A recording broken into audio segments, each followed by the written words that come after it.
There we go. I think I am officially live. Let me know in the comments if you can see me. It hasn't come through on my end yet, but I'm going to refresh the page and see if I pop up. Can you all see and hear me?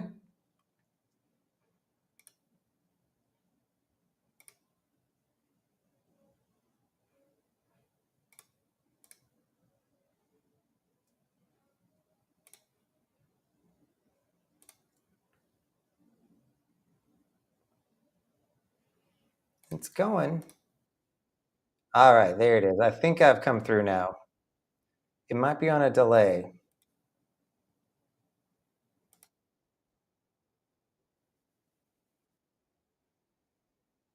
You all hear me?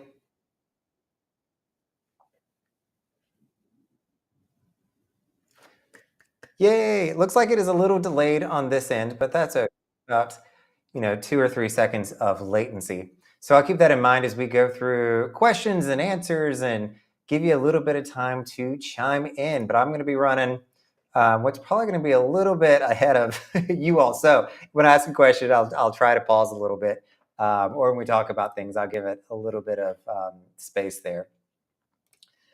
Let's come in and see who all we've got here. I've already seen the comments are coming through. Will, glad you're able to make one finally.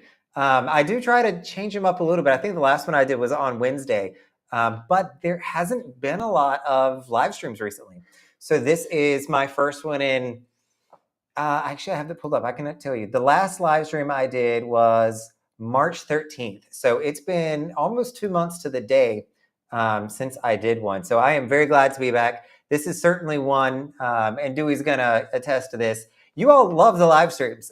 So I get so many requests, especially when I'm on ships. I love meeting everybody, for people coming up and saying, hey, you should do more live streams. And so I am going to try, hold me accountable to this, everybody, to do a consistent weekly live stream. They are one of the easiest things I actually do, because honestly, it's coming and hanging out with friends. It's coming and hanging out with you all. And I get to talk about cruise ships. I mean, what more could I want to do on a Tuesday or Wednesday evening? The only thing is I have to balance my energy level. I think there's been a few times where I was like, oh, I want to go live. And yet I am exhausted by the end of the night from my full-time job, from going to the gym or doing something like that, and just don't often make it to actually pressing the let's go live button. So today I was like, you know what?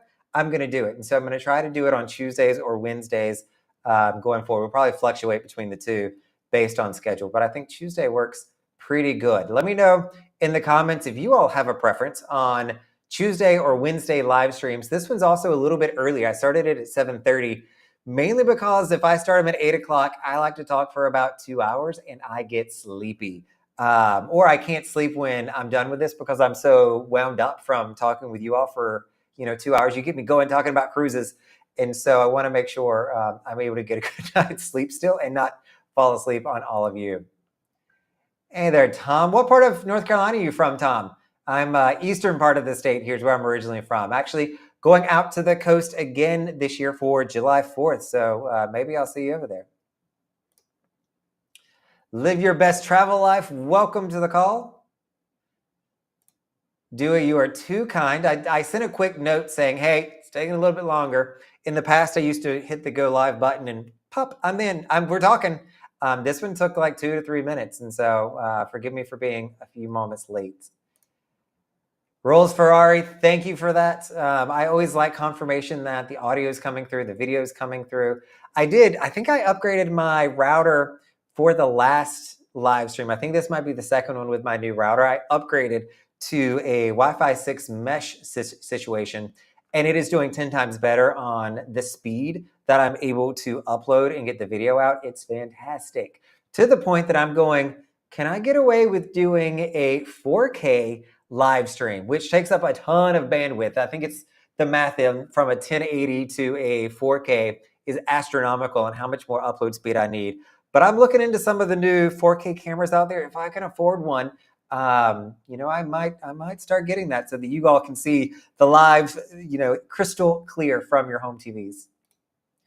Hey, Tom, glad to be here. And we've got Adam. Thank you. Always a pleasure. Good seeing you last weekend on the group cruise, by the way, or 2 weekends ago, I should say now. Time flies.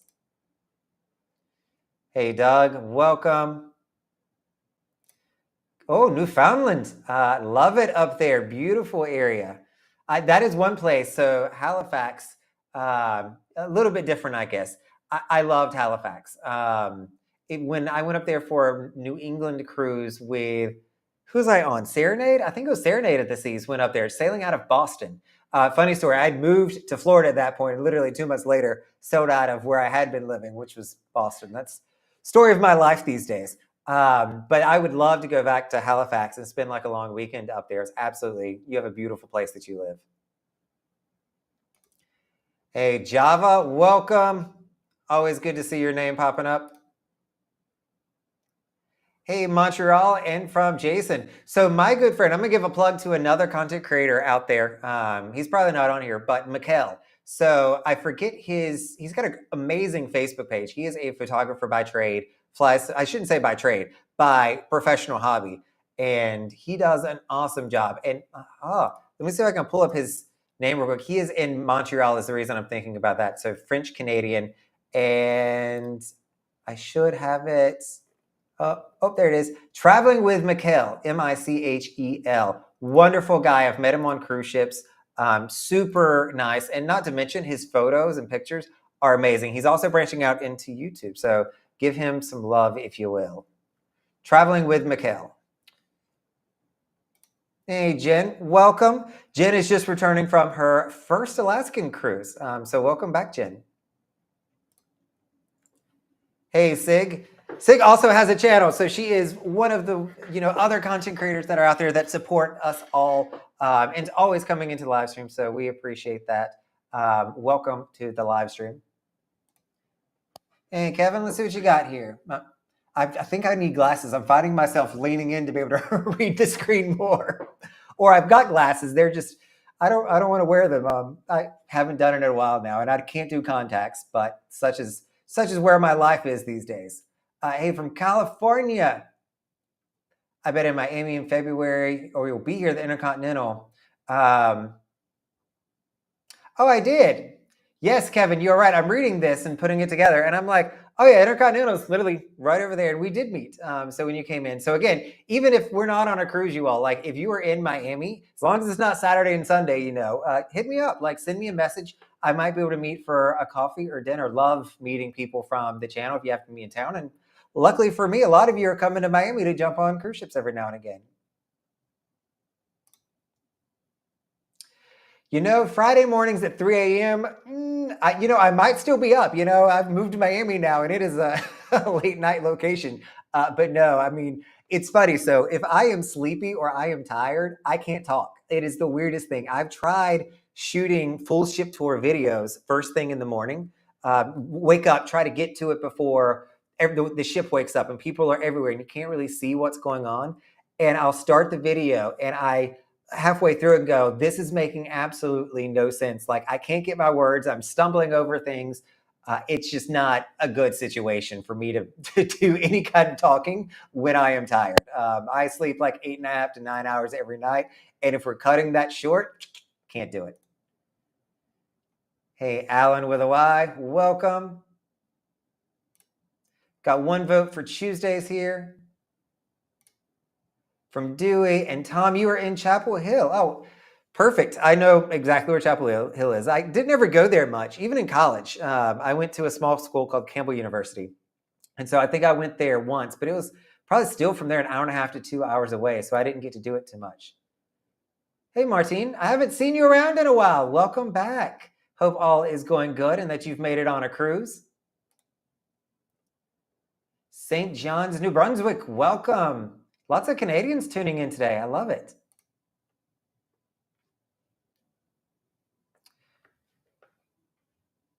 You did see me there. Yep. So one thing that you've figured out, and I'll tell everybody this story. So if you're ever looking for me on a cruise ship, when I wake up in the morning, I've got a little bit of a routine, which I imagine a lot of you probably have routines too. But mine is I wake up and I go directly to Cafe Promenade. I do not, pass go. I go directly to Cafe Promenade, get my iced Americano with soy milk, and then I take it and sit at one of the tables and play on my phone. I respond to messages, see what's going on in the world, slowly drink it, and then eventually I'll head over to breakfast in the morning. But I was absolutely there. Yeah, the line at Cafe Promenade on Symphony was a little bit more. I don't think they're used to weekends on Symphony. So for you all who don't know, I just went on Symphony this past weekend. It is doing a 3-night sailing, or did one, before it relocates up to Bayonne. So it's going to start serving the New England and Mid-Atlantic markets out of the Bayonne port. And so it did this random 3-night. And when I see a random 3-night on a cruise ship, I know that I have to go there. It was a weekend, so I signed up for it. Normally they're more expensive, so I don't do a lot of them. But it's kind of hard to pass up because it's a ship that I otherwise would not be able to get on. It was actually the second time I've ever been on Symphony. And so I think that the baristas there, or the staffing people, didn't realize that on a weekend, guess what we do more than a 7-night? We buy our drink package.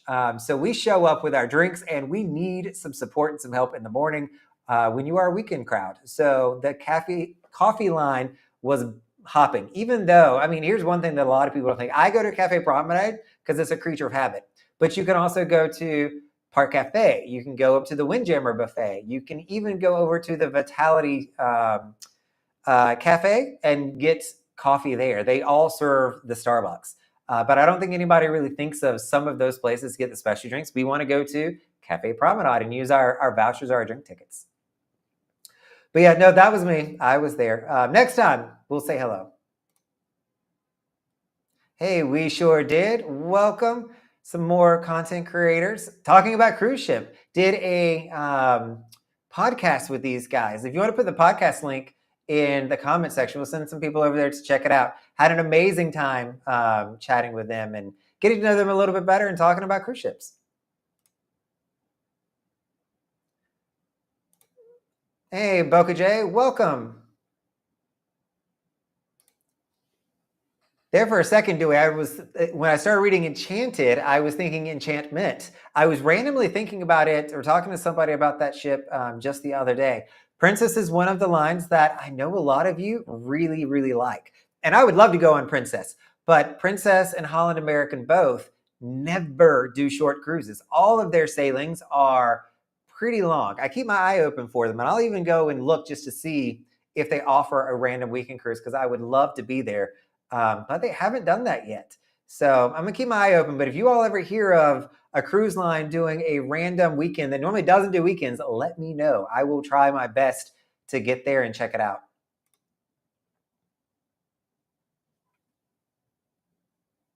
Hey, Doug, thank you for the compliment there. Definitely, I mean, that's what I love doing is talking about, what I've learned, what my experience has been on cruise ships, and hopefully I've done the heavy lifting for you. So when you get there, you can just enjoy. Like, that's the wonderful thing to, actually doing the research and learning what you're doing. You don't have to figure it out when you're on the ship, and you don't have to worry about doing it wrong because you've already got the inside scoop on everything.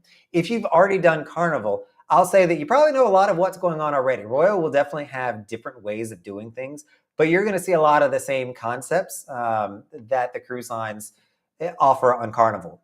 One thing that, maybe one of these days I'll make a video about this, but the more cruise lines I go on, and, I specialize in mainly MSC, Virgin, Royal Caribbean, and Celebrity these days, the more I recognize that they're becoming commoditized a little bit.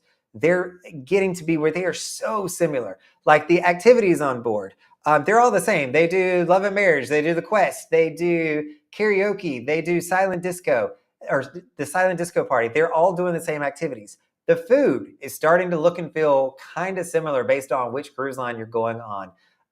So the rooms, they definitely look the same. So it's kind of like an airline carrier is what I've compared it to.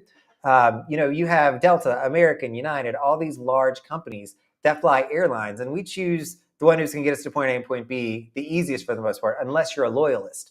But the product that they're offering, the planes may change, the name on them may change, but it's kind of the same thing. I'm getting to where I see more of that in the cruise industry. Let me know in the comments if you all agree with that statement. If you cruise on multiple lines, do you see them becoming more similar than they are different these days? And not talking about the luxury market, because I honestly just don't know them any. But when it comes to, the Royals, NCLs, Carnival, MSC, Virgin, even I'll throw in there, Princess and Holland, let me know if you think they're differentiating themselves a lot these days, or if you're starting to see them run together a little bit. There are definitely differences, which I've appreciated in not sailing only Royal Caribbean these days. But I definitely see a lot of the similarities, and more similarities every day, it seems.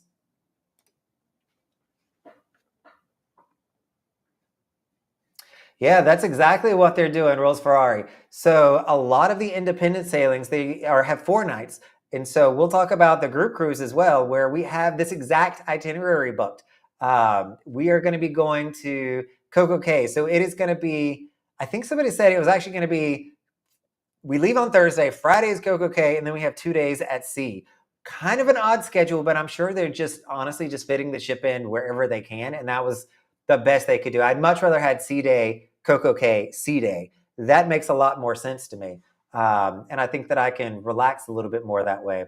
But yeah, they've pulled out of Haiti. I don't know when Haiti's going to resolve its issues, and when it's not even about them resolving their issues at this point. I think it's about, when will people feel comfortable going back to Haiti? Will that, when they've kind of lessened the news, we've kind of forgotten a little bit.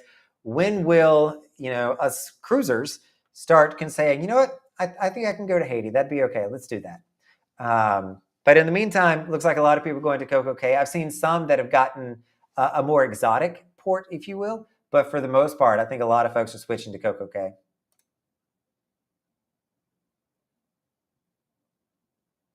Coffee, yes. Wherever we are, Jen, we are getting coffee first.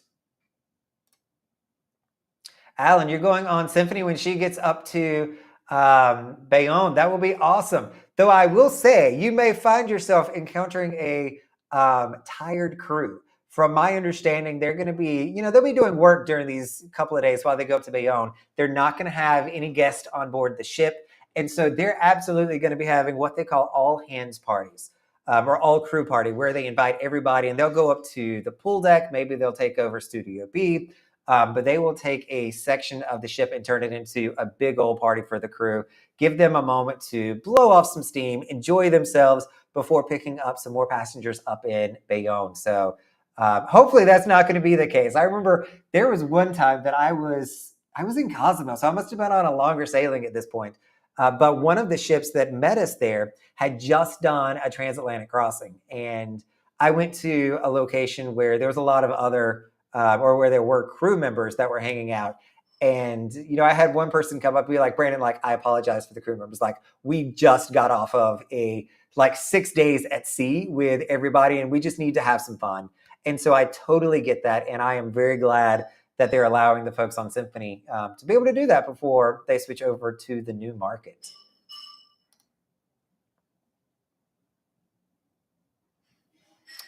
The baristas do make a difference. Some people don't know how to make my drink. So I get the iced Americano, and it can be different every now and again, depending on where you go. So I normally just go to Cafe Promenade, but if they're not getting it done, I'll go somewhere else. It just depends on who you get there, Jen. They do short cruises on the West Coast, but they're still 4 days midweek or something like that. I think we've chatted about that before, Adam. And there's a reason why I can't seem to make that work. But I'll take a look at it when we're done here. Ooh, here's a good question. San Fran David. Do I recommend booking directly with the cruise line or booking with a travel agent? I will always recommend booking with a good travel agent. There are tons of travel agents out there. They are not all created equal by any stretch of the imagination. Find one that knows your cruising style or what you're going to be going after. So if you are like me and you're a solo cruiser, you're going to want to find somebody that understands solo cruising and understands where you're coming from and how you're going to, some coaching you might need to have fun on the cruise by yourself. You don't want somebody that's going to be constantly asking you, who's your second person? Who are you bringing with you? Because they can't imagine going on a cruise by themselves. These people exist. I promise you, if they did it, though, they know how wonderful it is. But I would say go with a good travel agency, good travel agent, somebody you can build a relationship with who knows what kind of cabin you like, knows what dinner you want, that is responsive to however you communicate with them. My travel agent, I communicate via WhatsApp and email, and it is done and it is handled. The biggest reason why I use a travel agent is because I don't want to ever have to call into a cruise line again. I never want to pick up the phone and call an 800 number and get somebody that has never been on a cruise to book me on a cruise. There's no advice, there's no value add. They are an order taker at that point, and there's no benefit that you're getting out of it. When you go with a travel agent, on the other hand, number one, they might actually have group rates. You might be able to get a cheaper cruise out of it. You can't always do that by any stretch. Oftentimes, they're booking whatever the fair rate is, but sometimes you get lucky and the cruise you want to go on has a deal on it, or they can tell you where those deals are so that you can book the one that's going to be a little bit cheaper. And there was a second thought that I was going to say there. Oh, but the travel agent is going to give you this even more value. They're going to be able to coach you, give you advice, and they're the same cost up front. So on the surface, they charge you nothing because they're getting a commission from the cruise line that they're booking you through. With that being said, there are a lot of travel agents out there, and I can't blame them for this, that are starting to charge a fee for their services because they have all this knowledge that they're giving and providing. They're charging a fee. It also prevents those people that like to kick the tires on things. So they'll go to a travel agent, have them do all this work, and then go, yeah, I'm just going to go book it online. I just want to do it myself. And now that travel agent is not getting any kind of compensation for all the work and energy that they put into providing you with solutions and what you need to do for you just to go and book it yourself. So it is not uncommon these days to find travel agents that do charge a little bit. If you find a good one, sometimes they'll waive that for you. If they know that you're going to be booking with them and you're going to be a consistent cruiser, they'll work with you sometimes on that stuff. But definitely use a travel agent. I say that. Unless you just are a control freak. If you're a control freak, don't use a travel agent. There are things that they can't do. So I wouldn't do it in that case. Hold on one second. I have my door open and I'm hearing some background noise. Good news. I have my wireless mic on so you can still hear me. And luckily, I wore proper shorts. All right, let's see what you got here, Sig. You just did NCL. Same kind of shows, right? Becoming more alike.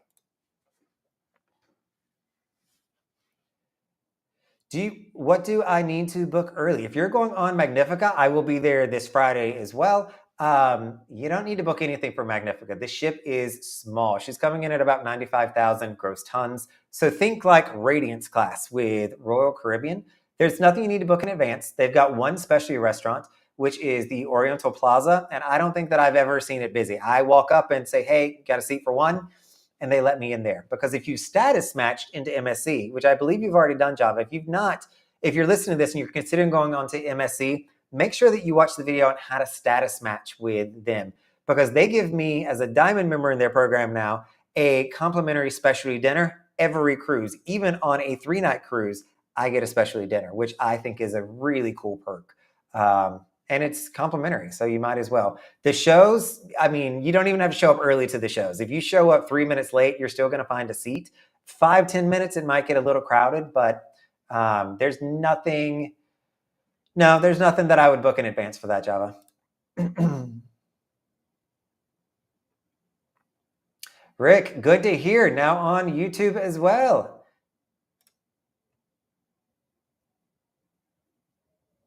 Yeah, some of them, Rollsfari, when they redid Haiti, moved some to Coco Cay, I probably would have preferred Grand Cayman as well. I would have preferred a lot of places other than Coco Cay, just because I go there so often. And that was one of the reasons that we booked the group cruise, which is September 26th, by the way. And we're going to have group rates on that for a little bit longer, but I think they're getting ready to expire next month. It's either next month or July. So if you're interested in the groups, make sure you're going down into the comment section. There will be a link down there that you can click on, sign up, see what all is available, and also get the newsletter so I can keep you posted on all things group cruises. So one thing that you all don't know about YouTubers is we wind up being a jack of many trades.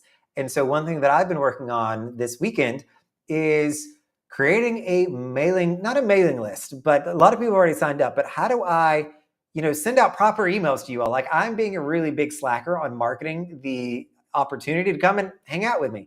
And so I'm trying to get better at that, trying to automate the system some. So I've got a proper domain now. So those of you that have emailed me in the past, you know that I've been at gmail.com for quite some time. I am now Brandon at theweekendcruiser.com. So if you ever need to get hold of me, easy enough to remember, Brandon at theweekendcruiser.com. And so I can also start sending proper emails or letting you know what's going on with the Weekend Cruiser, what groups are out there, and hopefully some of you all can come on and join me. So check out the link down at the bottom. With that being said, I can show you this. So let me take off the comment. So here's the details on the weekend cruise that is going to be coming up. So it is the bottom one down here. This was a graphic made. We just completed our May 3rd one on the Celebrity Reflection. Had a wonderful time. Small but mighty crowd. When you look at the September 26th one, it is going to be on Royal Caribbean's Independence of the Seas. The prices here you see are at $325, $374, and $525. So we've got some really good rates, especially if you go out there and price it for what it is today. So again, click the link. Let us know if that's something that you're interested in. There's also going to be more. So one thing that I want to do at some point in this conversation tonight is do some polls and see where you all want to go in 2025. I am already booking my schedule. I booked a few more cruises this past week. And so I want to make sure that I'm leaving room for group cruises where you all want to come with me. So got some options that I want to swing by everybody.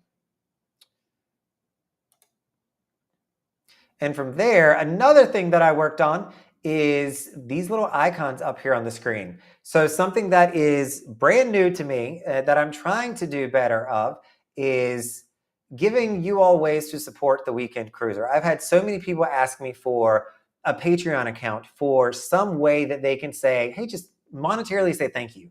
And so I certainly appreciate all the super stickers, all the stars that are through YouTube. That is certainly still welcomed. YouTube takes a really big cut of that, actually. They take 40% of it, I think, 50% of it. And so I've established what's called Buy Me a Coffee. And so this is a place where you can go in and say, hey, I want to give Brandon $5. Maybe I want to give him $5 every month. The numbers are totally up to you to be able to do that. You can use the QR code or just go directly to the link, which is also in the description.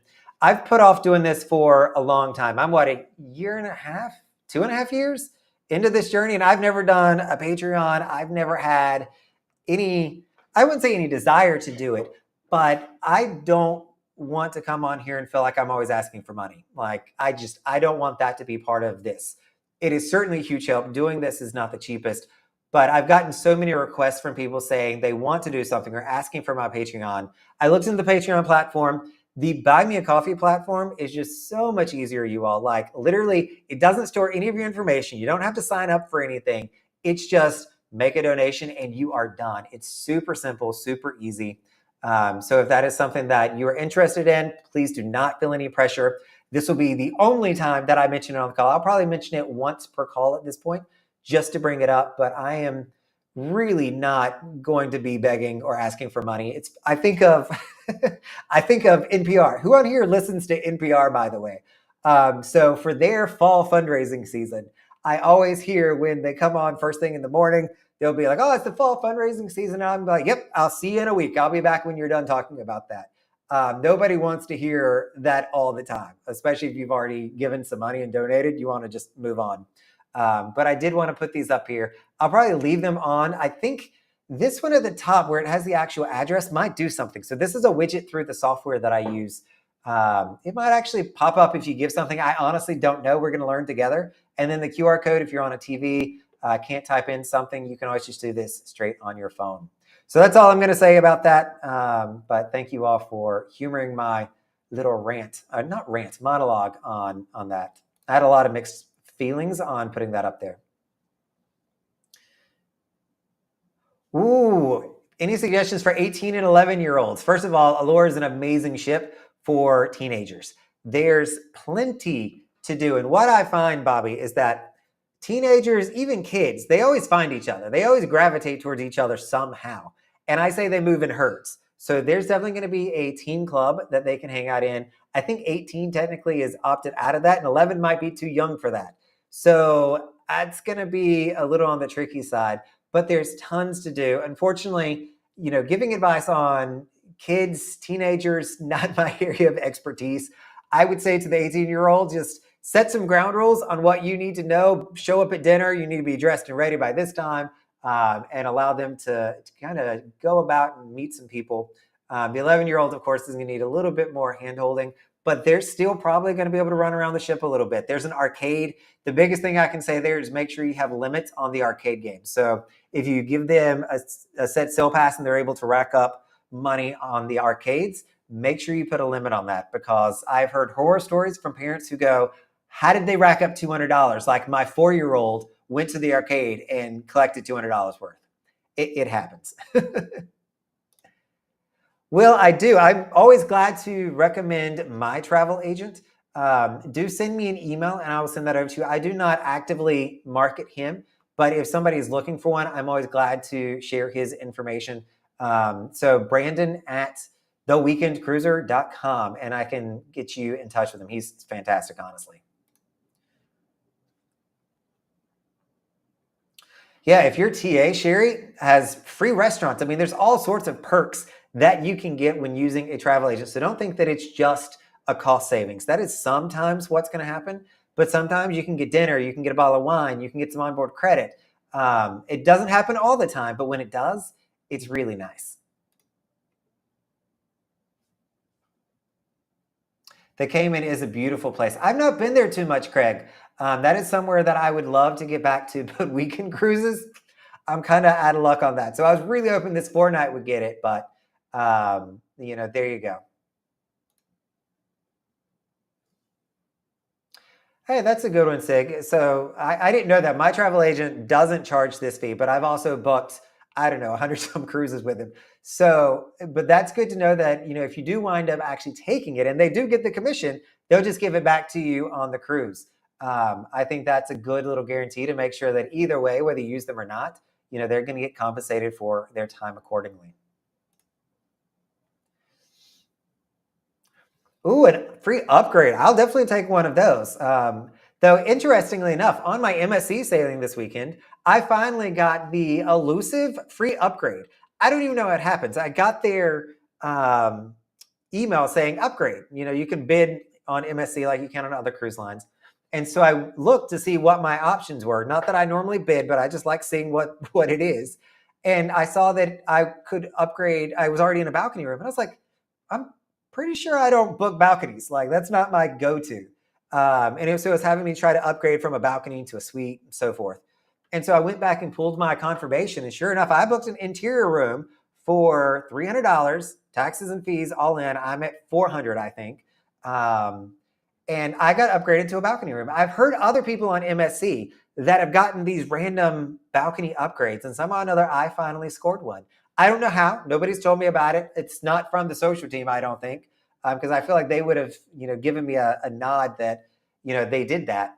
But I think that it's just what MSC does. I've heard a ton of people say they've gotten it. I've never got it. So I'm super excited to be going on this cruise, which probably is not going to be at max capacity, if I had to guess, because I booked this cruise a month and a half ago for $300. So I can't imagine that it's full at this point, like we see on some of the other cruise lines.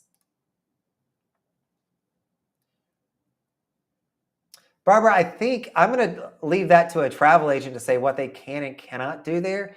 I think that some of them can, but I don't think many of them do.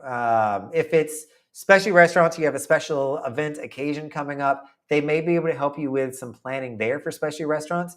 But I don't know that they often make that a habit. But again, I'm not a travel agent. I personally book all that stuff myself.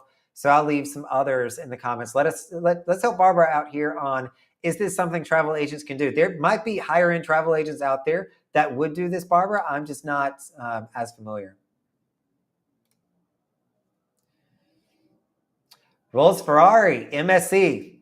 MSC matches your hotel status. So if you've got Marriott, heck, even if you've got a credit card that gives you Marriott status, it gives you Hilton status, you don't even have to earn it. You can match that into MSC's program. Yep.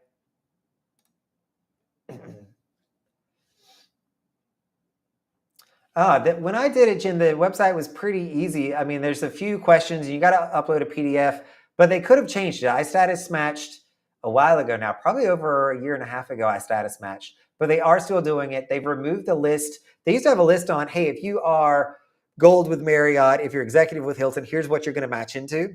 That they've removed. They've taken that down. But they still do it. If you can figure it out, it's definitely worth it if you can do it. Interesting. Another person coming in saying that they've had a hard time. Maybe it's changed or the system's done differently.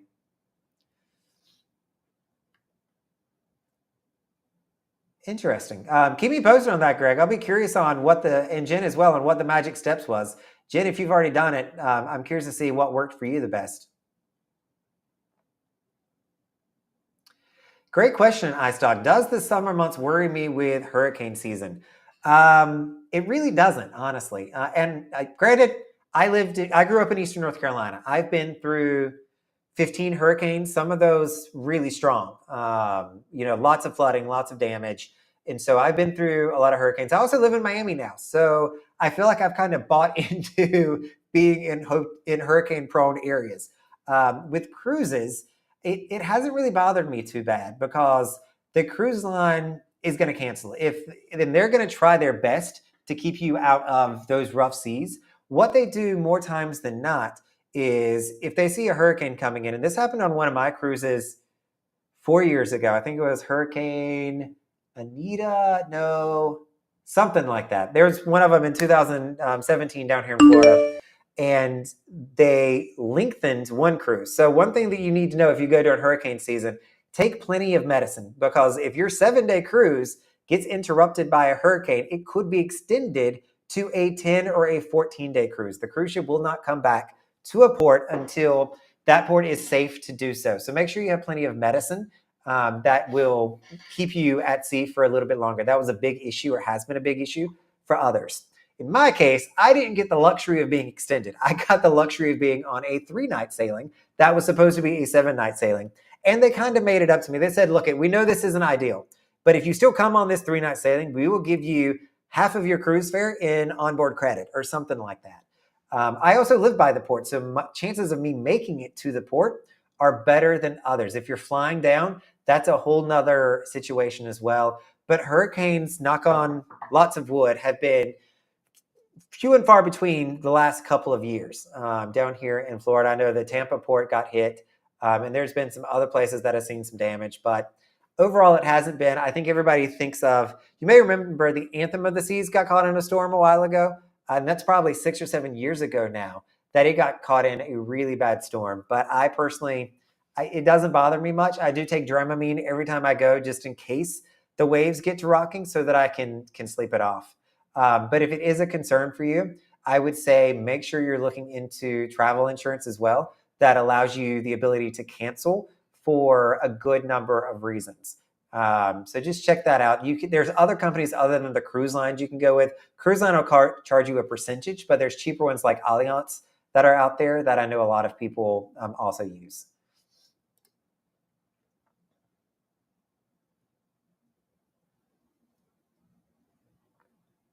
Yeah, John, Virgin is definitely finding its niche these days. I think it continues to evolve. It's got a new cruise ship coming out. So I'm super excited to see what they're going to do. The vibe there is completely different on Virgin Voyages. They are a different way of cruising, and I appreciate it. I keep trying to go back. I haven't found one just yet that I can go back on. I'm trying because I want to cover them more. I want to talk more about them. But I need to be over there to make sure that I'm experiencing it. But they're doing a good job.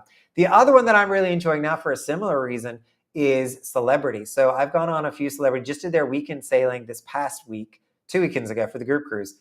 And there's going to be, I would say there's going to be a video coming out on that, but you all, like, video editing sometimes is tough. So I shot the video on, actually, no, that video is coming out. I'll come back to the story. So a weekend on Celebrity Reflection, what a weekend feels like. I didn't really know what a celebrity crowd for a weekend was going to be. And so I talked some about that. But the good news, the kids still did not show up. Celebrity did not book that many kids. I think there was 5 or 6 of them that I counted. So if you're looking for other, not kid free, but kid nominal experiences, you can check out Celebrity as well. But what I was going to say is I recorded 2 videos on the Symphony cruise, got home, plugged it in, went to go upload it, and the audio is absolutely horrible. There's some kind of a static noise going on in 2 of the videos that make them absolutely not salvageable. So I'm going to have to re-record those. So hopefully I'll find time to do that tomorrow or Thursday. Because let me know this too in the comments. This is something that bothers me, but I don't know if it bothers you all. Is, if I am on Symphony of the Seas, like I was last weekend, I was talking about Coco Cay and Symphony of the Seas, like Royal Caribbean things. If I'm on a royal ship, I feel like I should be talking about Royal Caribbean.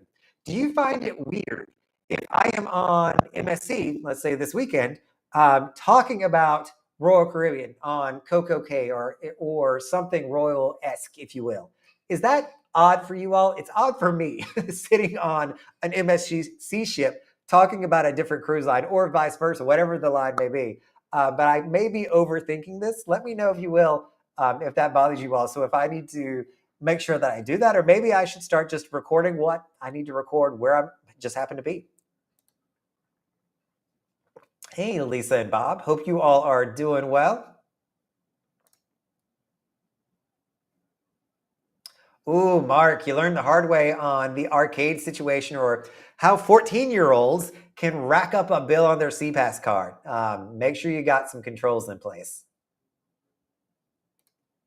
Thanks, Bobby. Always a pleasure.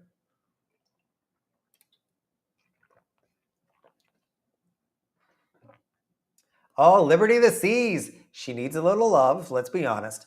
But you're going to have a great time. I mean, it is still an amazing cruise ship. And I've never met a cruise ship that I haven't had a good time on. Liberty's just one that needs a little bit of love, but they'll get it to her eventually. But she's still going to be a really, really good time. So I'm excited. And the full ship tours, those are awesome. Luckily, when I was on the Symphony, my full ship tour video came out fine. That is going to be launching hopefully very soon as well. It's just the 2 that I made in my cabin. So because you all, and I think I've mentioned this before, I did not want to do full ship tours. I did not. I did them kind of begrudgingly, kicking and screaming, because I'd watched other people's and I just didn't find one that I liked. And so I'm really glad to see you all enjoying and appreciating the full ship tours. They're actually some of the most popular videos that I do. And so your feedback is crucial. I incorporate it. You're asking me questions. I try to talk about those while we're walking through the ship, how I use it. And they've actually become one of my more favorite videos to make. And it's all off the cuff. Like I am literally walking with my camera in my hand. I'm holding my tripod if I can get my hand up. Walking with my tripod. No, it's a gimbal. This is how technically advanced I am. Walking with my stabilizing gimbal and just talking off the cuff. And so it's wound up being one of my favorite styles of videos to shoot. And so I'm glad that that resonates with everyone. Hey, Pam, welcome to your very first live stream. We're glad to have you. Going on Wonder of the Seas in 12 days. Have you booked Utopia? I have booked Utopia. I actually just booked 2 Wonder cruises this weekend as well. So Utopia is coming up on September 6th, I think is when I'm over there for a weekend cruise. So I'm super excited. You all know that I'm not a big ship person, though interestingly, I think they're growing on me. So I just did Symphony of the Seas for a weekend this past weekend. And I've done Allure when it was up in Canaveral. We went there for a group cruise. And I'm actually learning to appreciate a large ship for a weekend. And the main reason behind this is going to be not because there's tons of things to do. It's number one, I love the trellis bar and I love sitting outside, listening to the jazz music and the things in Central Park. Like I just love Central Park. It is such a tranquil and cool place to be able to hang out. And the second thing to it is they have Coastal Kitchen. And so for those Pinnacle members and suite guests, you get access to Coastal Kitchen. And the food there, the experience there is so much better than the main dining room. So much better than Windjammer. Though interestingly, this past cruise, I also had access to Coastal Kitchen. I still went to Windjammer one night. I like to keep everybody guessing. But it's growing on me some. I also went and saw Hairspray, which was fantastic.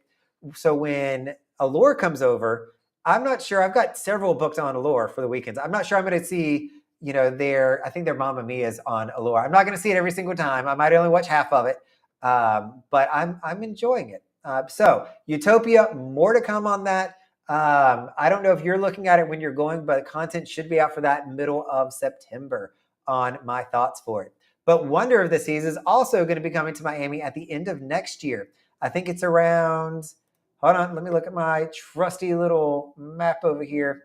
Wonder is going to be starting weekends on August 29th out of Miami. So she's going to be taking over for, I think Independence will be here. I think it's Independence will be here then. I need to make like a list. I keep thinking about this of cruise line and their schedule of who's doing the weekend sailings where, because they rotate them and switch them and I get confused. But Wonder's going to be doing them for end of next year, and I booked 2 sailings on Wonder.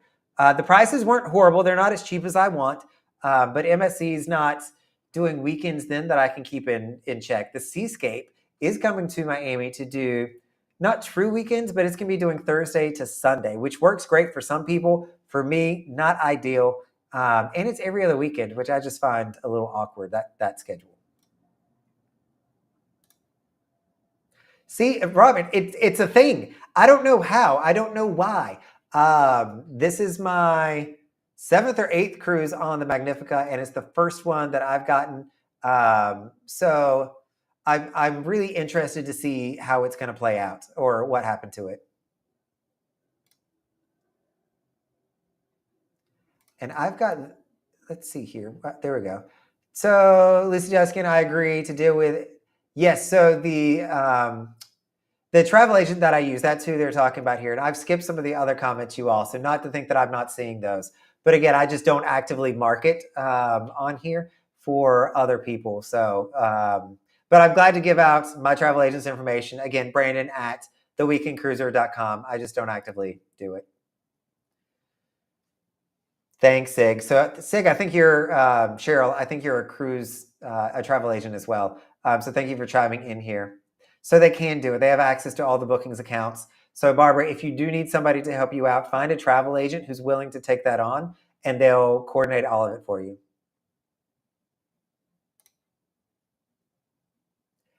It is. Iris, I'm looking at your picture to see if we ever met. I'm from Goldsboro as well, so it is a very small world.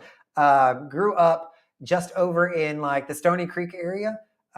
So went to Charles B. Aycock High School, and Norwayne was my middle school. So yeah, small world. I am shocked that somebody from Goldsboro is here. So now you've got you and probably my mom who is watching this. So we've got 2 Goldsboro ladies who are watching us.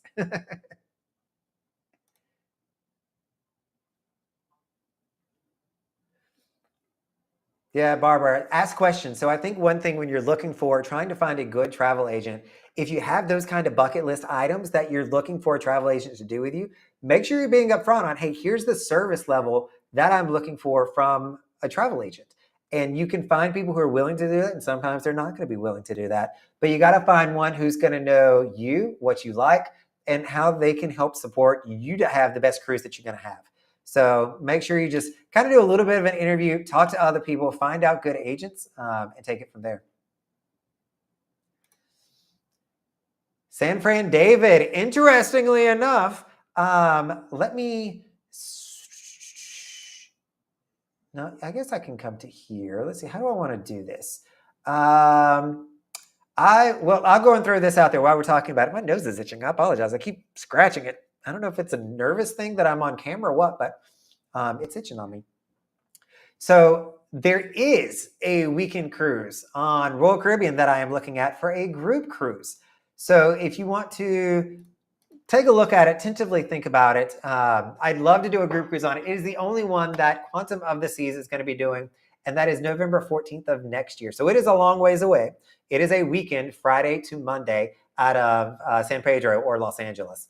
So that's the main one that's there. So somebody earlier was saying that Princess has some short cruises. I don't think those are weekends, though. They traditionally have longer sailings. If you're doing short cruises from San Pedro, you're only going to be going to like Ensenada and maybe Amelia Island. And Ensenada, as great as it is, I call it the Nassau of the West. That's really the experience that you're going to be getting. And so if you're doing if you're flying over there, especially, you're going to want to be going to Cabo and Puerto Vallarta and some of the more exotic places that are offered. But that's the main one that I'm thinking of. So stay tuned. Another plug for group cruises. Sign up down below for the newsletter. I'm hopefully going to be making some decisions on what we're going to be doing for next year. So you can see a full schedule of what's going on, what's the prices. Let's go ahead and grab those group rates so we can keep it cheap for you as well. Because those group rates stay good for a long time. And if we book it today and then you decide 6 months to go with us, you can still get that price from 6 months ago. So it's pretty cool. But we're looking at that one. Now let's do some polls. So I want to ask you all, what cruise do you prefer to go on? Which one? So there's a few options here. So a few of the weekends that I'm looking at for group cruises, I want to see which one you would prefer. So I'm going to throw the first one up here. I'm in the making it. You can't pre-make them on here, which I find interesting. You have to always do them while you're in the live stream, and I have to add the poll. I can't pre-do it and then say it. Oh, and it is too many characters, so maybe we're not going to do this. I thought it was going to be a little bit easier. Here we go. I'll just take this section out and I'll talk to you about that. So for one of them, come on. Maybe it's, okay, so this is just not working the way that I want it to. Oh, and I just hit a wrong button, and now we are looking at coding. That is not where I want to be. I apologize, you all are learning this with me here.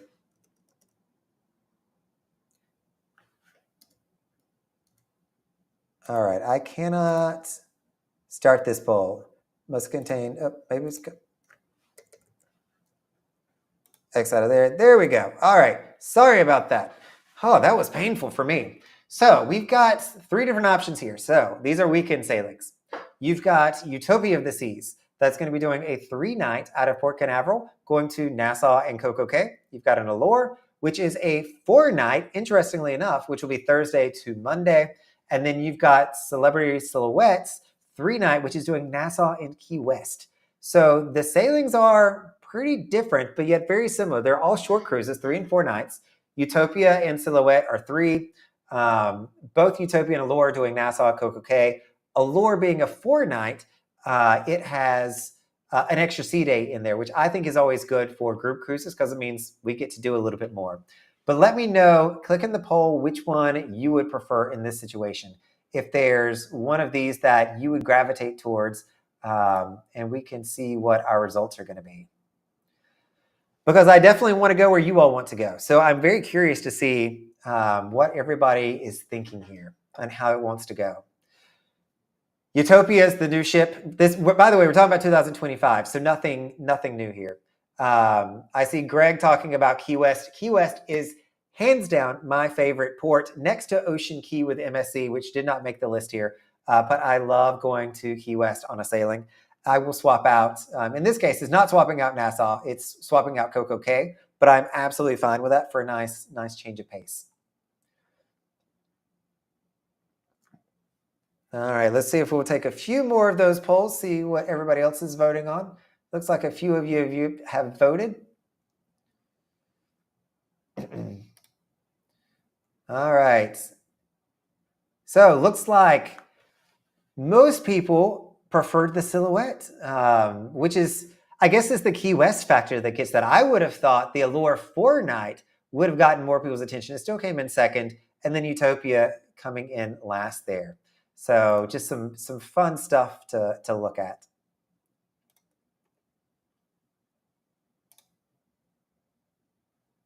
Oh, you were on that one, Cindy.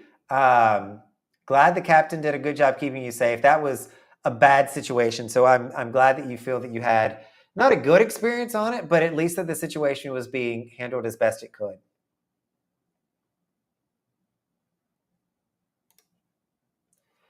May 24th, Martine, you're getting on a cruise. If it is on Celebrity Reflection, it will not be that many kids. You're going on May 24th. Am I there then? Which April, May. I am not. Oh, you're doing the Memorial Day cruise. I have looked at that. It got too expensive for me. I was also kind of holding out and hoping that Virgin Voyages would say, "Sure, Brandon, you can come on one of our ships," and that never happened. So it looks like I'm going to be sitting at home because by the time I went to book something, it was all either sold out or $1,000 for an interior cabin, and that's not the life that I live. There should not, even if it's a celebrity sailing, there should not be that many kids. You're going to have some, but what I found on the celebrity cruises is you get more 3 years and under where they don't need any kind of entertainment. They're just going to sit in their chair and do what they do what babies do. You definitely don't find 8 and teenagers there too terribly often, unless it's a holiday sailing, such as New Year's, or Christmas. Those I find, or Thanksgiving. You're going to find a lot of kids then. Yeah, Jen, when I went on Celebrity Reflection the weekend, I didn't know what to expect. I know I talked to you all about being a little apprehensive. I was like, celebrities are getting into the booze cruise market. Okay. I didn't expect that. But they've done it, and I think they did a really good job with it. In talking with the others that came on the group cruise and some friends of mine that were there, they all had a blast and are excited to go back and do a Celebrity Reflection weekend again. We had so much fun. It was a really, really good time. And I'm going to talk about this in a video that's hopefully going to come out this week too, is one thing that, I hadn't considered. I considered that Celebrity going to Coco Cay, Nassau, doing the same exact itinerary that Royal's been running, you get more kids, like more kids would book it. They didn't. And what that means is that Coco Cay now has a fraction of the children because you didn't have 2 ships bringing in kids. We were the Freedom and we were the Celebrity Reflection, 2 smaller ships. And the Freedom brought all the kids. Ours, we brought 5 kids. That was it. And so even the atmosphere and the energy on Coco Cay shifted, and I really liked it. There were still kids there because of Freedom, but it wasn't twice the amount of kids that you normally find. So this past weekend when I was there with Symphony, we were also there with the Allure, and there were kids galore everywhere. It was a little obnoxious at that point. When you have 2 Oasis class ships, both running weekends, it was a lot for Coco Cay. But luckily, Celebrity Reflection has not so far. It may shift, but so far that's not been an issue. Yeah, Joe, make sure I think you've already signed up. I'm working on the mail list. Like, I'm not a digital marketer. I'm not. And so I'm trying to learn a new skill set. And so I've got to get those out. I've got on my calendar marked my color-coded spreadsheet that I use to keep up with all my cruises where I'm thinking about doing them. And so I think we've got a few more coming out that you'll be able to take part in. With that, let me throw up another poll just to see what you guys think between this split. So which one would be your favorites? And I'm going to hopefully be quicker at doing it this time, now that I know that there's a character limit. So we've got 3 options that you can choose from on this one, just to see, get a read of the room, if you will. So I'll know about, these are all running a little bit long, it seems.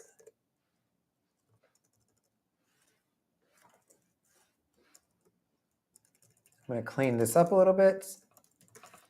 And I'm going to have typos in here. I apologize.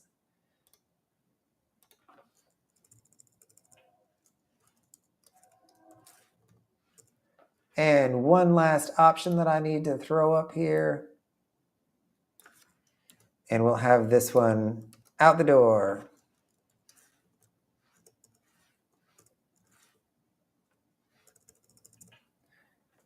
All right, so here are another 3 options that I'd love to get your feedback on which one of these you might be interested in. So we've got the Jewel of the Seas. So that's going to be the small girl in this one, going out of Port Everglades for a 3-night to Coco Cay only. So she's got Coco Cay and a sea day.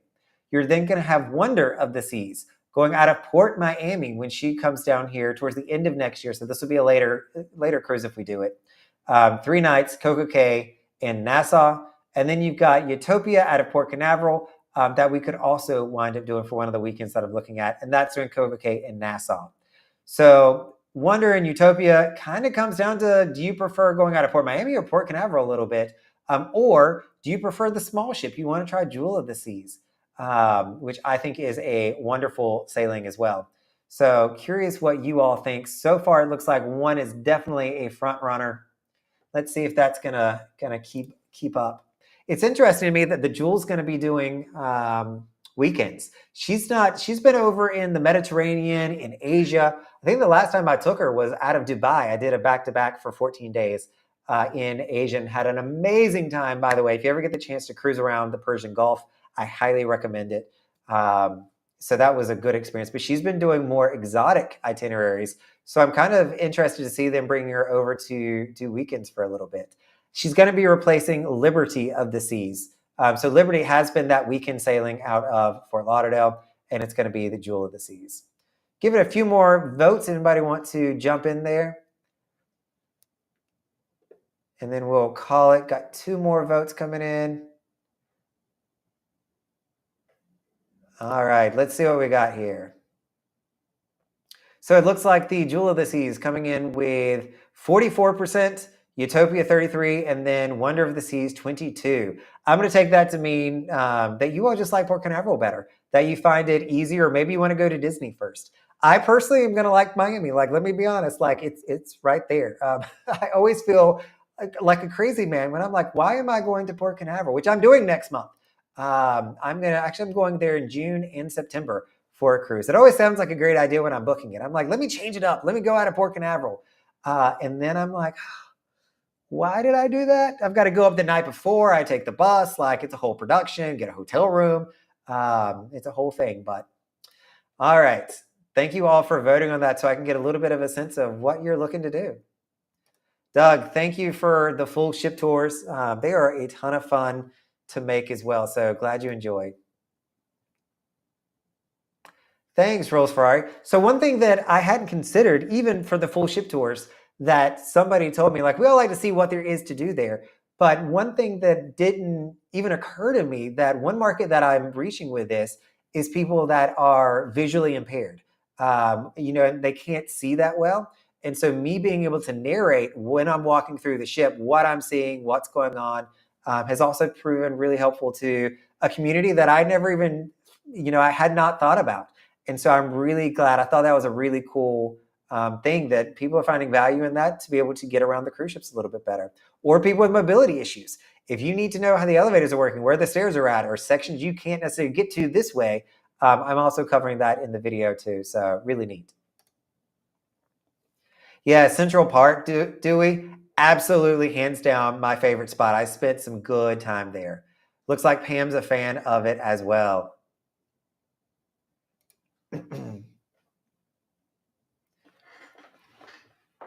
Love the ship, but the crowd was older. Yeah, if you're doing the ABC Islands, unless it's sailing from San Juan, Puerto Rico, you're definitely going to be an older demographic there. That is definitely the case. For the weekend cruise, though, that was not the case. It was a more sophisticated, I don't know if that's the right word for it, environment, but the average age range was much younger than what you're going to find on a traditional celebrity ship. The average age was probably 40 to 45. With a lot of 30s, 40s, and 50-year-olds there, not that many 20-year-olds. The Edge class ship that you mentioned here is definitely a younger one. The vibe of the Edge class, the Edge, the Beyond, the Apex, they are certainly bringing in a younger demographic. So as we see celebrities shifting and trying to figure out the population they're going after, those ships are definitely getting a younger crowd, and people love them. I can't wait. I hope that they follow in Royal's shoes and say, let's put one of our newest, nicest ships doing weekends so that I can jump on one of these, because I've not had a chance to go there yet. Working on it, Jen. So if you want to make sure you're staying up to date, do sign up for the group newsletter down below, and we'll make sure that you get that out there. And I swear that I'll start sending emails. I've started this newsletter. I've probably got 200 of you have signed up. And you're probably like, Brandon, why did I sign up if you're never going to send me anything? I'm going to do it. I promise. I'm going to be more, I want to be more committed. Because it's important. I think it'd be a lot of fun for all of us. Hey, Meryl. Hey, Dave. I know he's probably sitting beside of you. It is definitely a tease. So when you go on these big ships for 3 days, it is exhausting. I can't tell you how many people I heard on Symphony of the Seas that were just absolutely wiped by the end of it, trying to make all the shows. There was one night that I think I did 2 shows. I did Hero, the Aqua show, which, by the way, is fantastic. And I also did Hairspray, which is an hour and a half, hour 45-minute production show. So that was just in one night. And there was stuff to do every single night like that. Like, it's insane. But it's a good time. If you want to make sure you're not going to be bored on a cruise ship, I hear that from people that have never cruised before. Go on a really big ship for a weekend and you will not have a free moment. Oh, that's interesting. I hadn't thought about that, dude. But what you're saying there is, because a lot of people going on, let's say MSC, where they're doing this, want to book interior cabins, they need more interior cabins to be able to sell them, but nobody's booking the balconies. So they just move us up to the balcony and keep selling the interior. That's really neat. And I got it this time, I think, because I booked it so last minute, like a month and a half, 2 months out, whereas all my other ones had been 6 months plus. So there might be some method there. Awesome. Thanks, Jen. So Jen's talking about the Buy Me a Cup of Coffee link. So you can use the QR code or the address above. If you're interested in just, saying thank you monetarily, this is where you're going to go to. Super easy, Jen. So I'm glad to hear your feedback. Literally, you can go there and it says, what do you want to do? What's your email address? Boom, you're done. It doesn't track any information. It's super great. Though with that, I got to figure out if I'm able to respond to you because I'm going to want to say thank you or something like that. I hope that there was a place that, it gave you an email or way that I can contact you to say thank you. So thank you, Jen. Glad it worked. Hey, Mr. Fraser at Sea. Welcome. Where are you going, Fraser? You can't just tell me you're going on a cruise and not tell me where or what you're doing. Where are you going? Oh, Tom, we've got another Goldsboro person. I love it. Who would have ever thought? So I still remember the first time somebody from my high school was like, do you have a YouTube channel? Like, I think this is the Brandon Smith. And there was even a cousin of mine that found the channel one time. It was like, wait, that's my cousin. Because you all may think that I walk around talking about YouTube all the time. I do not do that. Like, I actually rarely mention it in real life. And, if I'm on a ship, I still don't mention it unless somebody comes up to me and starts talking about it. I don't tell people that I have this channel, this blog. I don't know. Like, I've just seen so many people that's all they talk about sometimes. And so I just go the exact opposite direction. I probably don't talk about it to my detriment. But if people know about it, glad to talk about it. But I'm always shocked when people find it. It's really kind of cool. So glad you're here as well, Tom. So perfect. Hey, Selena, welcome. Oh, hello from Norway. It is late your time, Norway. Thank you for staying awake. Oh, you're doing the Panama Canal on Celebrity Beyond. That is going to be an amazing sailing. I am very jealous about that. Number one, I've never done the Panama Canal sailing because they're normally longer sailings. But it sounds like you've got the time. You're going to be able to do that. Darn those European holidays and how much time you guys get off. I need to relocate to Europe just to have more vacation days. That would be a way to go. But thanks for tuning in. One of these days too, I'm also going to do a Norwegian fjords trip. I hear you all can rival the Alaskan fjords. So super excited to make that happen. Maybe even on an expedition ship. That's kind of what I have in mind there. But time will tell. The Silhouette is an amazing ship. I mean, the Reflection, unfortunately, is not as renovated. It's still a newer ship, but it's not as the interior on the Silhouette and the Summit are just breathtaking. Like, they are so nice. That is the only interior room that I've ever stayed in that I'm like, I could live in this room. Like, this is a great setup. Expanded a little bit to give me a mini kitchen, but the way that it was designed, the way that it's set up is amazing. And it was a super, super good time. Right? Key West for a cruise. Get off at 9, come back at 4, 4:30. Oh, it's a perfect timing. Enjoy. There's plenty of food, plenty of key lime pie. There's history. There's a teeny little beach. There's lots live music. I mean, it is an awesome spot.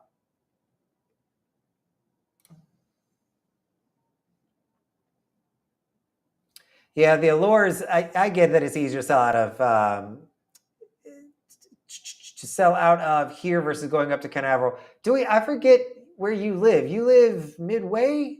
I should know this. I know you've told me. Definitely the 4-day. So the 4-day we have coming up for September 26th, I think that's what got a lot of people, because I was the weekend cruiser. I was like, I got to do a weekend. Like, if I'm bringing a group with me, it's got to be a weekend. And then I realized that you all like staying on ships a lot longer than 3 days. I do too.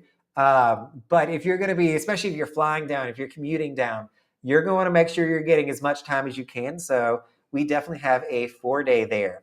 But while I'm thinking about that, there is a 7-night that is on my radar. This would not be a group cruise, though. It's going to be what I'm calling a non-group group cruise.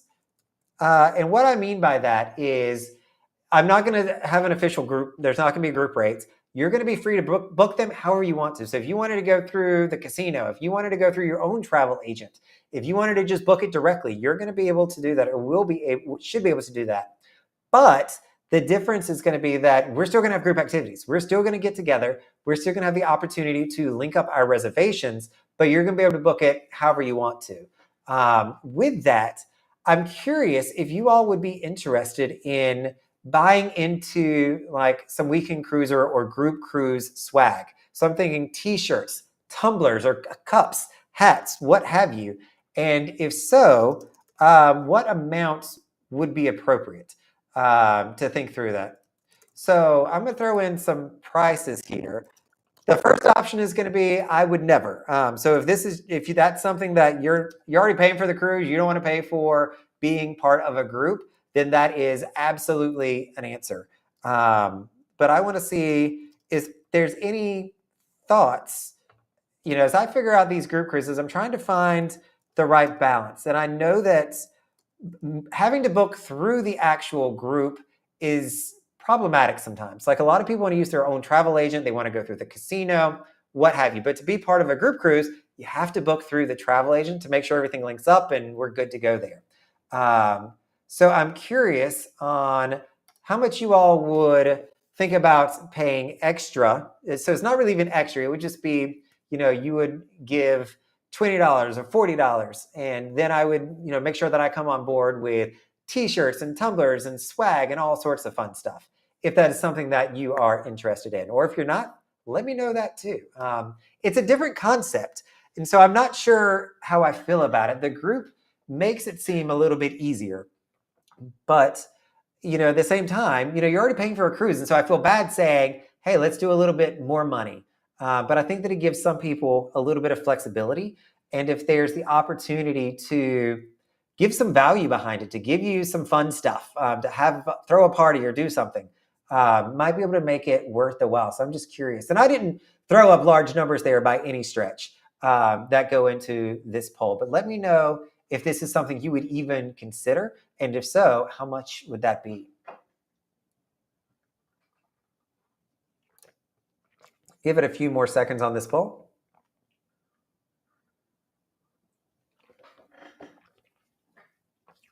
All right, not too many people voting on this one. So if you're listening in and want to vote, some of you might be getting sleepy and going to bed. I know there's more people, I believe, in the channel right now. Oh, and I should say, if you are watching this on Facebook, I just realized I'm doing this poll on YouTube. So you're not even able to see it. My bad on that. I just realized that was a thing. So now I figure out the polling option that I can use. And I think that it'll go across to both of them.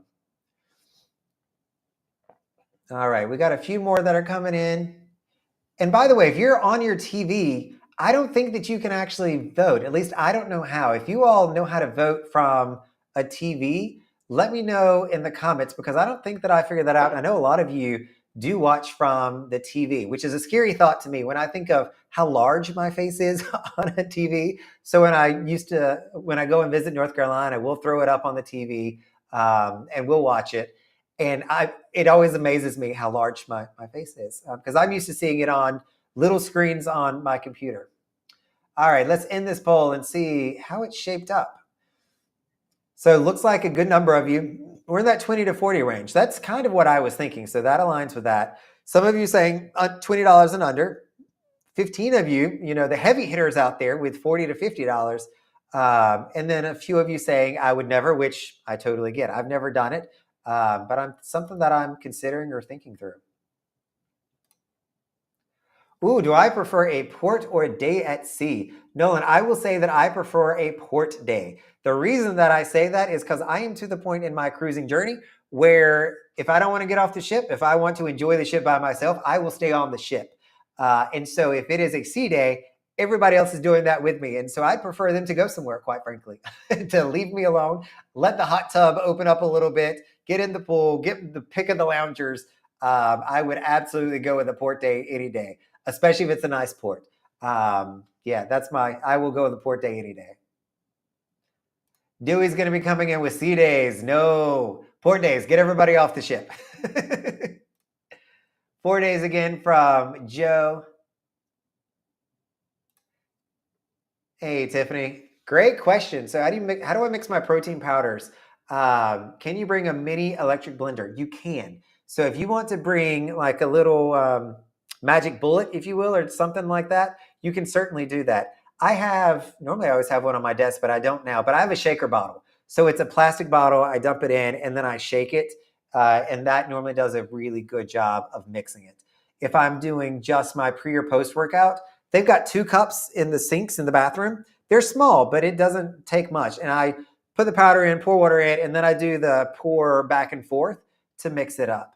Or I'll go and just grab a spoon from somewhere to mix it. But the shaker bottle works really well if you remember it. If you don't, you can always get a cup from the Windjammer, which is a little bit deeper. Get a spoon and you can mix it up. I've forgotten my shaker bottle a few times and have to kind of figure it out. Canaveral is easier, right? And I think, is that because of flights, Robert? Why does everybody like Canaveral? Because it's still 45 minutes from the airport, from the train station. It's 45 minutes from everywhere. So I'm curious, what's the appeal to Port Canaveral? You can fly into Miami. I mean, you can even fly into Fort Lauderdale, which is traditionally cheaper, I feel like, and be in Miami in 45 minutes. There are more weekend cruises, Martine, and it makes me happy. I don't know if it's because I started this channel and they saw that, hey, weekends are actually a thing. People are enjoying these. But really what it is the cruise lines have learned that a lot of people want to check out cruises before committing to an entire week. And Royal Caribbean's even learned that they want to put their best ship over there to give them the best experience with the most things to do to bring them back and to drive revenue. Weekend cruises drive a ton of revenue for the cruise lines because price per day is going to be more expensive. Drink packages are going to be more expensive. Everything on the ship is going to be a little bit more expensive for that sailing with the dynamic pricing that cruise lines utilize. And so they found out they're a good moneymaker and there's people wanting to do it. They are still selling these cruises out, even with the added capacity. But just with Utopia, with Allure doing weekends, I mean, that doubles, the amount that they can hold, a number of passengers that they're taking on for these weekends. So there's absolutely more people going on them. There's more cruise ships, and there are larger cruise ships that are doing these. So very well observed there. Tiffany, I like smaller ships for this reason as well. I like freedom and under. I remember when I started out sailing, Empress of the Seas and Enchantment of the Seas were my go-to ships. I love them because you definitely feel a stronger sense of community when you're in a smaller ship. When you're in a larger ship, you're not really part of a community. You're kind of more of a number at that point. And even though you can still meet people, especially if you go to the same bars, you would probably see other people doing that. It is more difficult. And I think people just aren't as open to it on the larger ships versus if you're on one of the smaller ones, and it kind of comes with the territory because you're part of that community.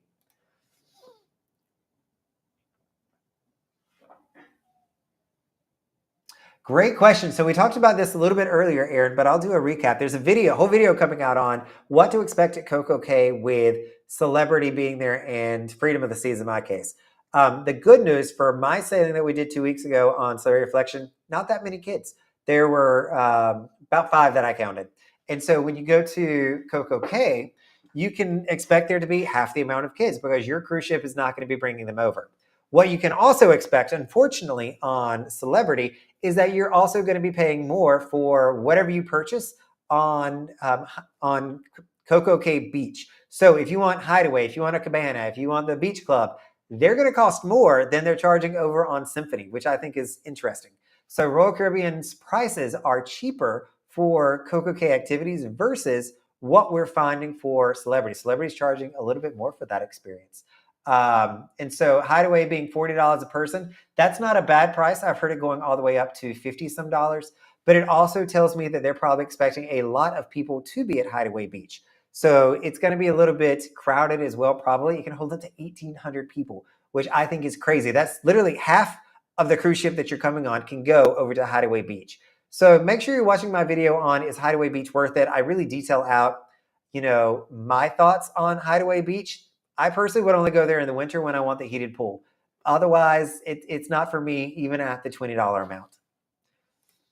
I have been to Bimini, Nolan, a few times. There ain't much to do there.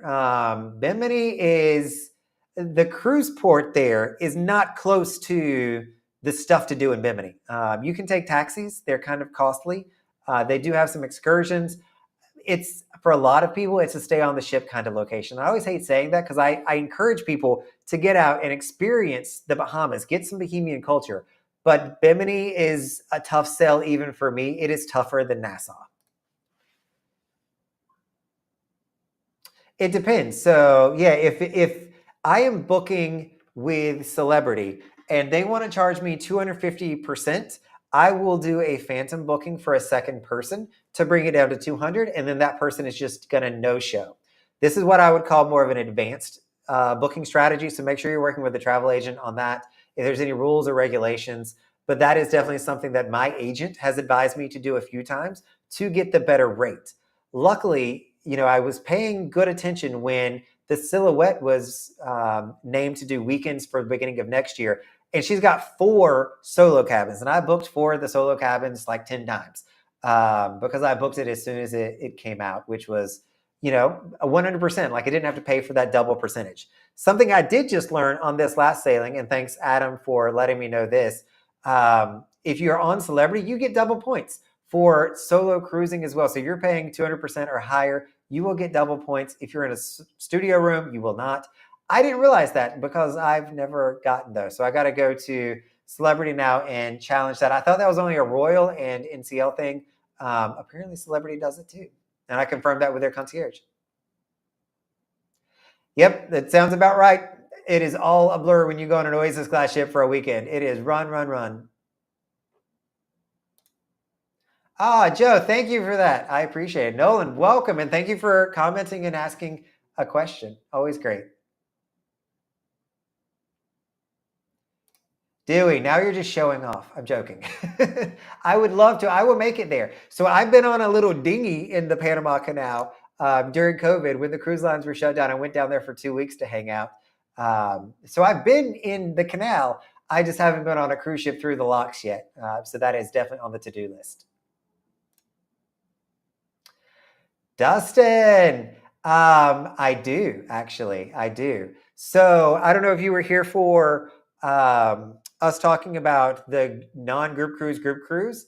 It's going to be the World America. So more to come on, if I get that up and off the ground. But that's going to be the World America. And I mean, if it's a group cruise, non-group cruise, where you can book it however you want to, that will be on the May 3rd sailing is when that's going to be. So it is not her inaugural. It is the 3rd sailing that she's going to be doing on the World America. So Dustin, we've actually already got like 3 or 4 people that I know of that are booked there from other groups because I was just saying, hey, I want to do this.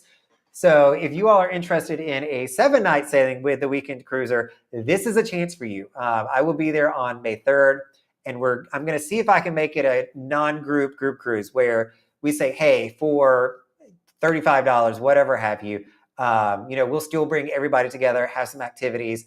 For a 7-night, we can do a lot of stuff. Like that's going to be super fun. It's on a brand new ship, and I'm very curious to see how similar it is to an Oasis class ship with Royal Caribbean. It is the same exact build, same builder, same style, same framework. but with MSC touches. So I'm super excited to see how that's going to work out.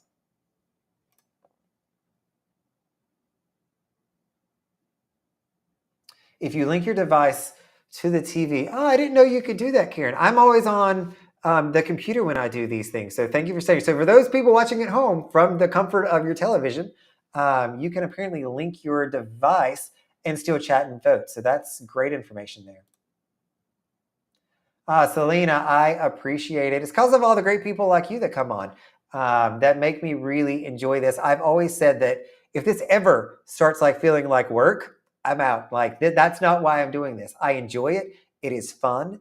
And the day that it starts feeling like I'm working and I'm not enjoying cruising anymore, we're done here. So luckily, in 2.5 years, I think I've been doing this 2.5 years. That has not been the case. I've really, truly enjoyed it. Thanks, Tiffany. Another full ship tour fan. I do enjoy those. I've got another one coming up. So the Symphony should be coming out hopefully this week, either this week or next. We'll get that out for everybody. Oh, thanks, Selena, for buying a coffee. So it's funny, the marketing for the QR code up here in that link, buy me a coffee, they actually allow you to switch out the word coffee to something else, and you can buy me a something. And I kept trying to come up with a cruise something, and I couldn't do it because there's nothing on a cruise that is like the price of a coffee. I mean, it could just be a coffee. I love my coffee, but I wanted to do like, buy me a day at sea, buy me port fees and taxes or something like that. And then have the price just be like $5 or whatnot. But any ideas on what I could do to make that just a little bit more interesting? This is where you all can see, like, I'm not always the most creative person in the world. As much as I'm a content creator and people think that I'm creative, I'm more of an educator is how I consider myself. And there's one gentleman that sells help material for people who make content online, and he calls it edutainment. And I kind of feel like that's what I try to do is I'm an educator first, and then I just try to make it interesting and something you all are going to want to check out. So that's what I try to do. But Selena, thank you for using the Buy Me a Coffee link. That's fantastic. That is, so if that is the case, I mean, that is amazing. Yeah. But next time, Tom, you really should invite me to go with you if you're going to be doing that. Joking. But that's fantastic. And I know I've done really well in the Royal system doing their junior suites, which is getting triple points. And Celebrity System is all about the room category that you're staying in. Speaking of which, there's still rumors swirling around on what's happening with the loyalty programs between Royal and Celebrity. So are they going to stay the same? Are they going to change them? I keep feeling like they're going to change them. So I'm in some Pinnacle Facebook groups that are out there, and even the Diamond ones. And I can't tell you how many people are complaining about how many Pinnacle members there are that are Pinnacles. And I'm scratching my head going like, we're complaining about all the benefits that we're losing. But at the end of the day, I think that we're giving Royal Caribbean just a really good reason to come back to us and be like, look, we're here. We heard your feedback. Like, absolutely, Pinnacle should be getting all these benefits, and there's too many of you. So we're going to need to raise the limits or change the mile marker. I feel like that is, at this point, the only option that we have left Royal Caribbean on how to fix this problem that they started. And that could be just me. I know a lot of people are going to be extremely upset if they change the programs, but I still think that it is coming. I think that it is happening. I would not be surprised, just hearing all the chat and what's going on, if they drop the first couple of tiers, like the Emerald one, for instance, and they increase the Pinnacle tier, and maybe even add another one somewhere in between. But I would not be surprised if we saw Pinnacle go back to a level. We used to think Pinnacle was unattainable, that you couldn't do it. I'd never thought that I was going to hit 700 points until I hit 700, and now I'm sitting at almost 1,600 points. I mean, it is insane how many points that I've been able to achieve. And I think those are things that we used to not think of. But when you think of a loyalty program, you want to have a hurdle. Even people like me, like knowing that I'm working towards something, if you will. So I'm very curious to see what Royal's going to do long term there. It's not going to be pretty for anybody. But I do hope whatever they do, they find a way to combine it with celebrity. Like, I think that it is a natural progression as I'll say people age and our cruising style changes. We want to go to a non-family oriented cruise ship that has less kids, is a little bit more sophisticated, has a fantastic martini bar, for instance.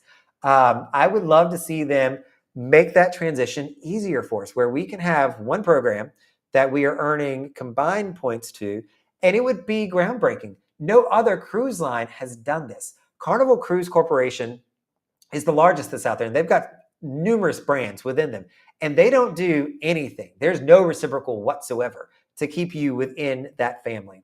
I'm really hopeful that Royal Caribbean Group can be innovative here and find a way to incentivize us to continue cruising as our cruising styles change. I don't always want to be on spring break cruises with kids everywhere. I want to go on different style cruises these days, and Celebrity offers that.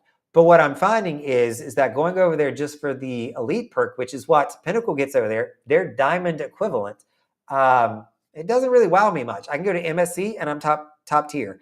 I go to Virgin and I'm top tier because they status match. I don't even go to their school, if you will. And they said, oh yeah, sure, come on, we'll treat you like our best cruiser. Okay.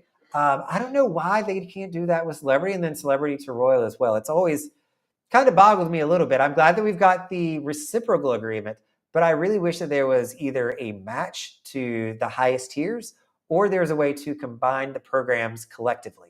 If they do make a change right now, I think, there's a good chance that they could rip the Band-Aid off. They can make those changes and increase all the hurdles. I think that would be the best way to go because Celebrity's program has a ton of Zenith members in it as well right now because of the way that the points have worked out.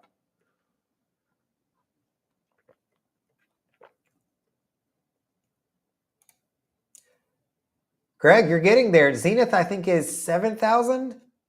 I just checked. I'm coming in at like 140 points with Celebrity. Like Zenith, not even on my radar. I don't even know that I'm going to make Elite Plus where it stands today. Because when you're doing interior rooms at 2 points each, that does not add up to 7,000. There is just no way.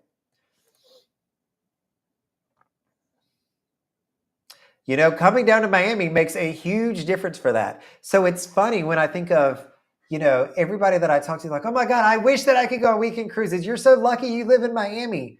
And I'm like, but it wasn't like that. Like, I didn't happen to be in Miami and then I started going on cruises. Like me living in Miami, me living in South Florida has been very intentional. My entire life has been structured in a way to get me to cruise more. So I started cruising when I was up in Boston.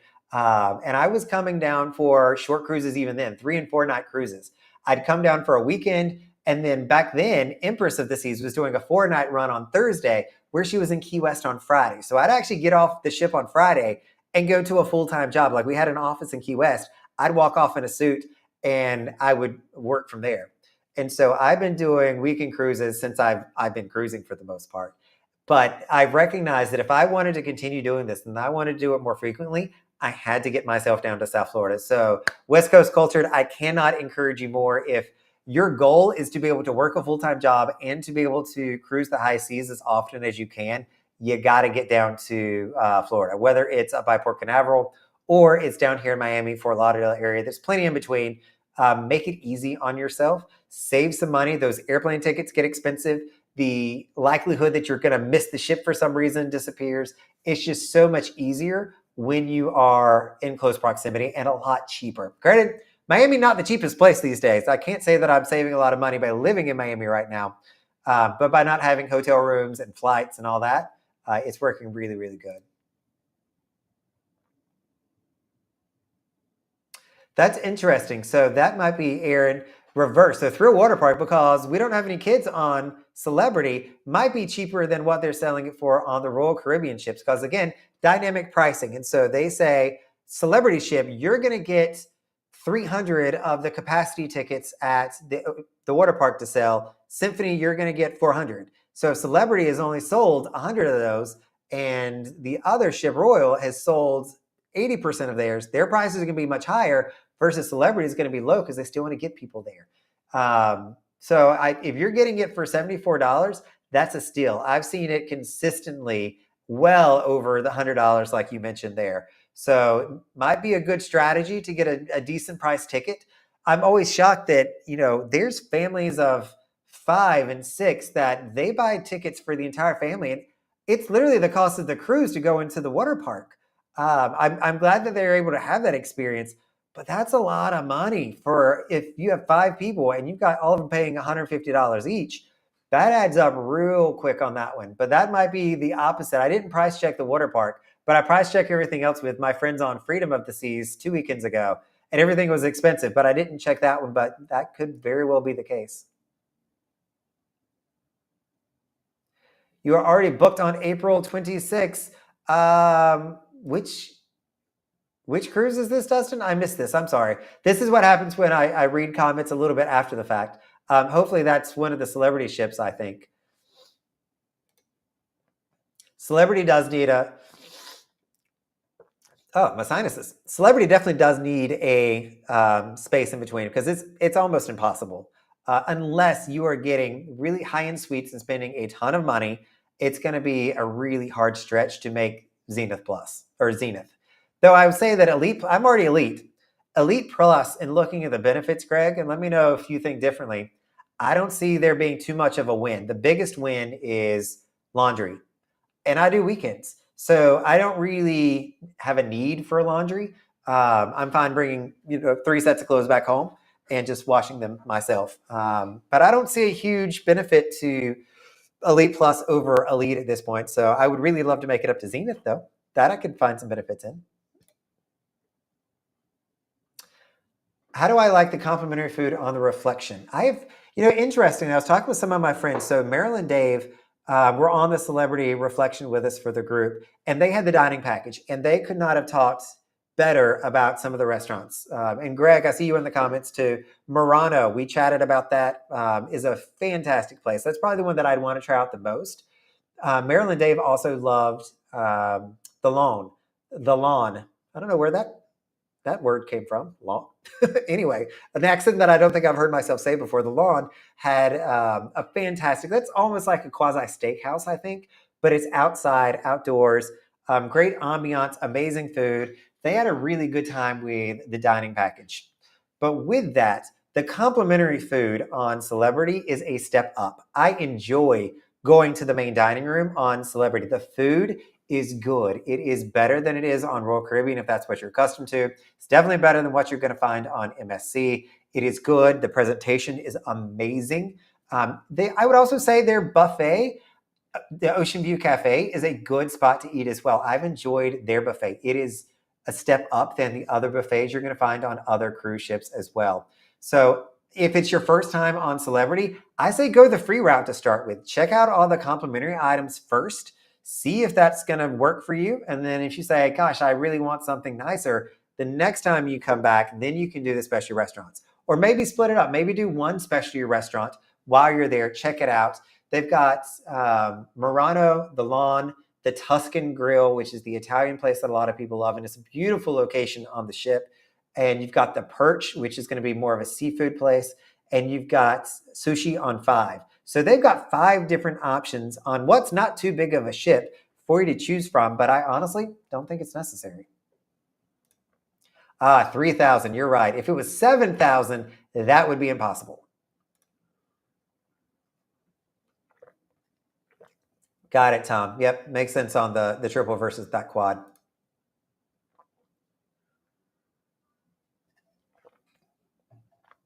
Yeah, if you're doing 3 times in 6 months, Tiffany, you're not missing out much. Most people are going to say you're pretty spoiled being able to do that. It's funny. I tell people, they'll ask about what I do, and I'm like, oh, I'm going on a cruise. And they're like, oh, do you go often? And I'm like, yeah. They're like, so 3-4 times a year, is that's you going often? And I'm like, yep. When I do that in like a month most of the time. So most people, their thought process of 3 or 4 times a year is you're going frequently. So if you're doing 3 times in 6 months, that's on track to do 6 times this year. You're already doing pretty good there, Tiffany. You might be a good candidate to come down here to Florida and join me. Boston has direct flights. I still love Boston. I mean, Boston to me, I lived there for 11 years and I had such a great friend group, had amazing memories. It's a walkable city. They've got transit. They've got Four Seasons. One of them I didn't really care for, but it is an amazing spot. So I would love. I need to get back to Boston actually. Book a trip. We've got a lot of flight options up there, and I've got some JetBlue miles that I need to burn. So maybe I'll look at going up there one day. Hey, Chris. Brandon, is MSC your favorite cruise line right now? Favorite? It is my, let me phrase it this way. It is my favorite value cruise. So what I am paying for going on MSC, $400 all in. I'm getting rooms for $250 to $350 plus port fees and taxes for a weekend. To go anywhere else, I'm paying double that. So is MSC my favorite cruise line? Not really. I mean, there's Celebrity and Virgin, hands down better. Royal, I probably do like them better than Royal these days, which I hate to say. But I probably do like them better than Royal. But for the value that I'm getting out of them, I mean, I'll book a $400 all-in cruise, weekend cruise all day long. The ones that I just booked literally for the end of 2025, it's not for lack of planning in advance. I'm paying, hold on, I've got my spreadsheet pulled up. What is the average? Is this going to give me the average? It will. I'm paying an average of $750 all in. MSC, $400. So it's like a BOGO. Every time I go on a weekend cruise with MSC, I get to go on another one for free. And there's two things that I have to solve for, Chris. I will cruise as much as I can, but I'm limited by my vacation time at work, hence why I do weekend sailings.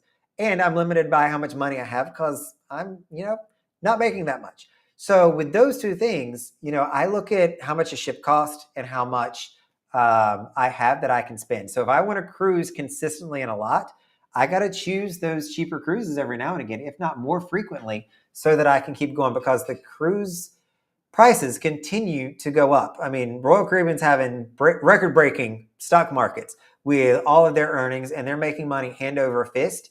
And it's really pushing myself and a lot of others to look at other options on how we can continue to cruise with the same budget. Because as much as they're charging more and inflation's kicked up, I'm not making that much more money than I was 3 years ago.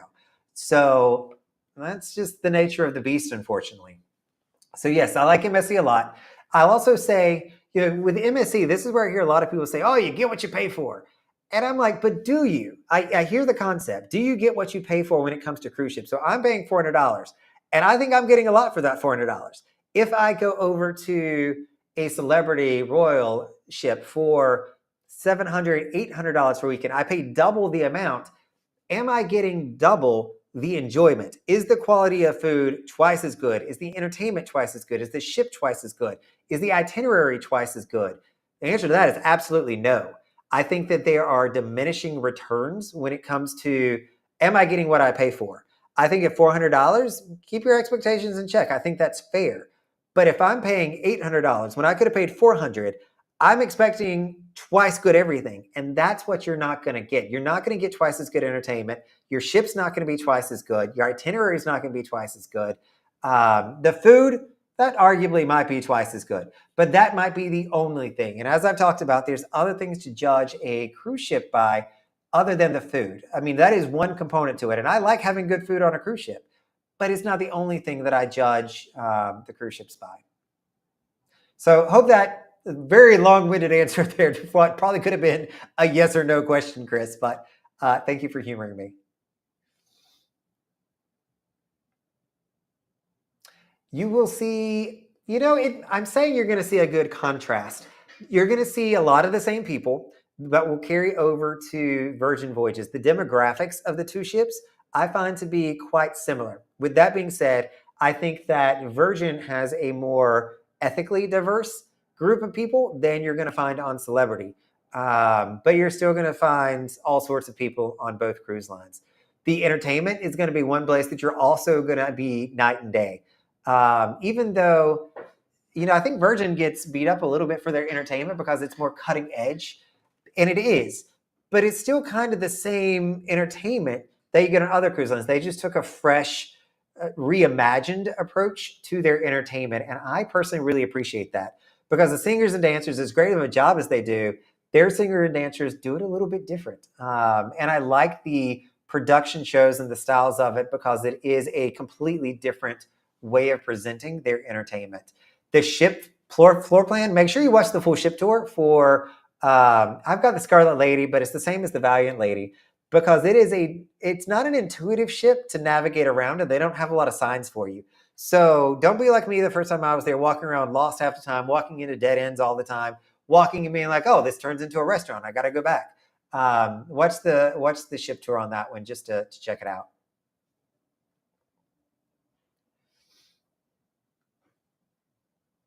Well, what I'll say to trying out a different cruise line is try it out. If you've already made Diamond with Royal Caribbean, you're going to match over to Celebrity as their Diamond status, which is Elite. That's as high as it's going to go. Even if you make it up to Pinnacle, you're going to be in their Elite program. But the reason that I say try Celebrity is now that I'm doing other ships, I wish I would have done it sooner because there's different options out there and there's things to like and not like about all cruise lines. But I'm finding that I've really enjoyed experiencing different ways of cruising, different styles of cruising, different ports, different cruise ships, different people. I'm enjoying trying out different things versus staying with the same cruise line. And there's definitely something to be said for loyalty and having that creature comfort of home, which I used to really like. I still kind of like it when I go over to Royal Caribbean. But I'm really glad that I started sailing on other cruise lines, and I wish that I would have done it a little bit sooner. Is it true that if I gamble in the casino enough, I will win a free cruise? The word free here, is problematic for me.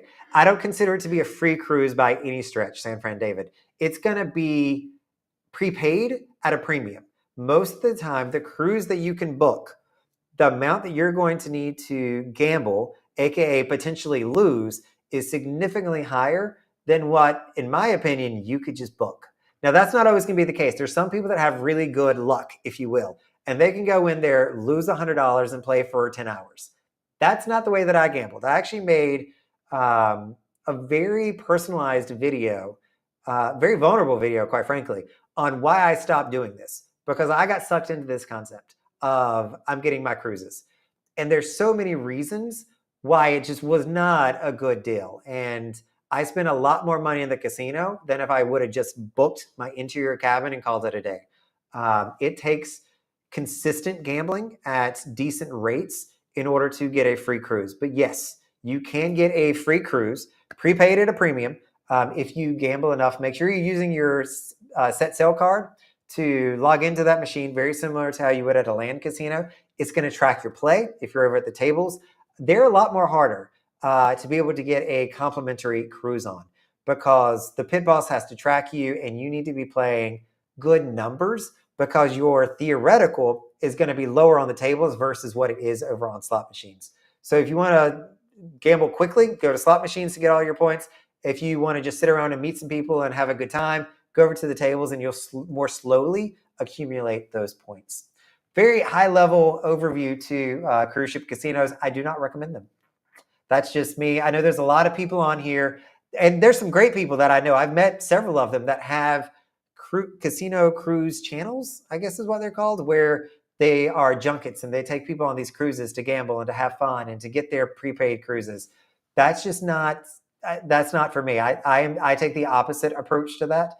And I just want to book my $400 room. And if you gamble and lose $400 on a cruise ship, you won't get anything. You won't even get a simple hi from the casino host.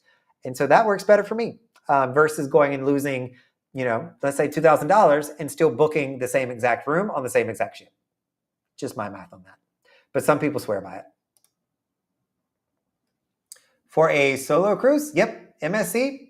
For a solo cruise, I am getting $250, $300 base fare plus port fees and taxes. They're not always up there. You've got to keep your eye open. I check them frequently. But yep, for a weekend, I'm telling you, MSC, even the World America that we talked about earlier that I booked, that'll be our non-group group cruise. I got to come up with a better name. Is there a better name to call a non-group group cruise? Or maybe just NGGC? I don't know. I booked they had a solo ocean view room for a 7-night cruise that I booked for $1,000 plus port fees and taxes.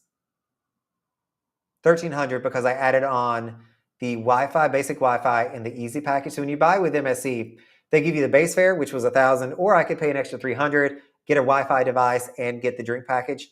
I don't drink, but I figured I could go through enough espresso to make it worth my while. And so I did that. So still really reasonable for a 7-night cruise. So I like that. I don't know if, and the rates I don't believe were too much more if I would have got a traditional interior room. Greg, another fan for Celebrity.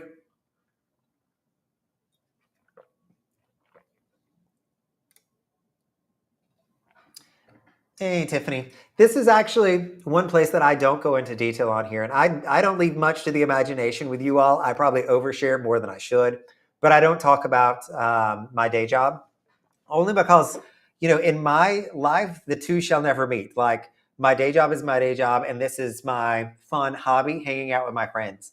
And so I don't go into detail here on what it is that I do, and that gives me a little bit of privacy issues, or not privacy issues, but just, I don't know. I think that's probably just a good best practice not to share those things. I'm very fortunate to have a fantastic job that does allow me to cruise on the weekends. And everybody's like, how do you cruise so much? How do you get so much vacation time from your job? And I'm like, because it's a Saturday and a Sunday. Like, they don't care where I'm at. So it's really, really nice. And, Friday afternoon, I just work remote for maybe an hour or two. It's not even long. It's normally like from 3 to 5 o'clock. And then I call it a day and go and enjoy my cruise.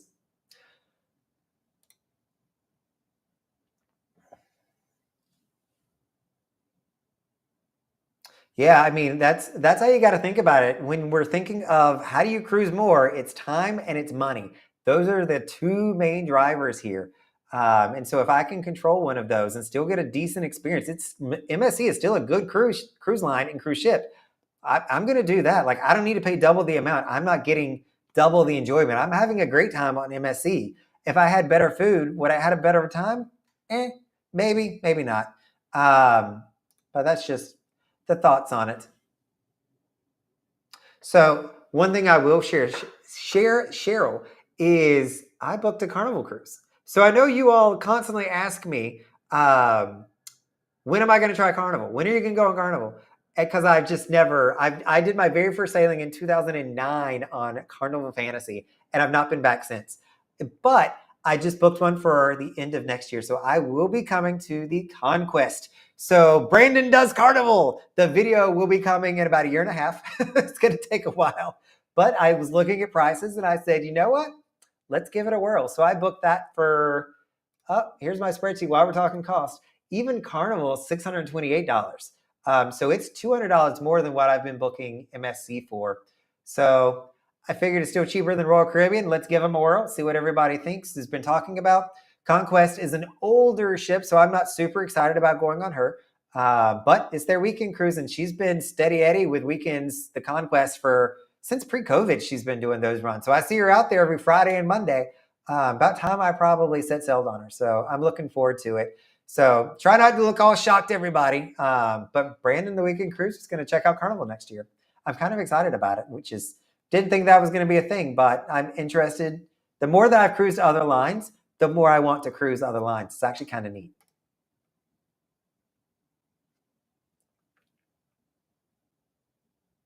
Yeah, when you have, it's hard to earn your money when you have to actually lose more than the cruise cost. It's true. And so the way that they do it on the cruise ships is based on the theoretical. So it's not even it's on the points. So you're earning technically, or how much you've lost, technically doesn't come into play. It's how much did you risk. So if you sit there and you risk $500 through the machine, let's say, that's X number of points. If you do $1,000 through it, they see that as being even more points. But within you risking that much money, some people are going to lose all of it. Some people are going to make an extra $3,000. So it's just a matter of where you fall, but the house will always win there, Tom, as everyone knows, but we tend to ignore. What ship is similar? I'm not good with my celebrity ships just yet. It is the Silhouette, the Millennium class, I believe, is going to be the closest thing that you're going to come to. to freedom. So they're going to be more like a Voyager class, but you're going to see a lot of similarities between those.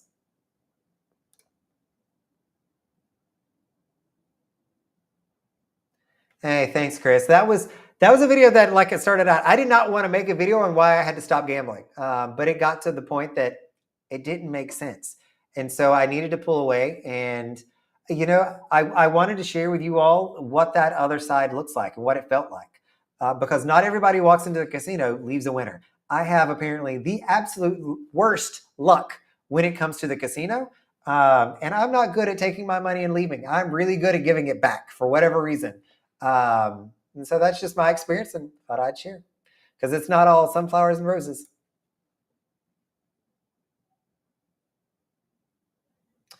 Yeah, I mean, there's a reason why there's a whole industry behind this, especially there's this thing called a junket. So it is a travel agent, but for casino players. So they get compensated directly based on how much you gamble. I can't imagine working with a travel agent who's incentivized to have me lose a lot of money. That seems so weird to me. Granted, if you're going to be doing it, you might as well. But it just seems like an odd relationship. And, even when I was gambling, I didn't want to go onto the ship and gamble every single cruise. But if this person's put me up to go and is going to make money off of me gambling, you kind of got to cover your room and gamble whether you want to or not. But yeah, there's nobody that you're going to meet in the casino that will truly tell you how much money they actually lost. That will not happen. I will not even tell you how much money I lost because I'm quite ashamed of it, to be quite frank. I like the name non-group group cruise. Yeah, I think it gets it across.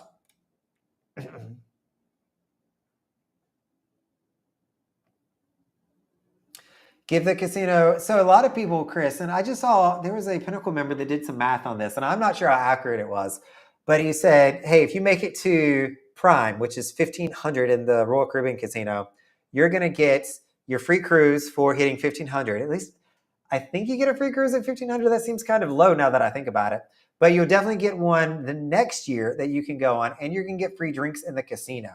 So free drinks in the casino doesn't really do me any good because I don't drink alcohol. So I didn't benefit from that. And I also get 6 free drinks from Royal Caribbean every day. So it's kind of overkill for me to be able to go to the casino and get those free drinks.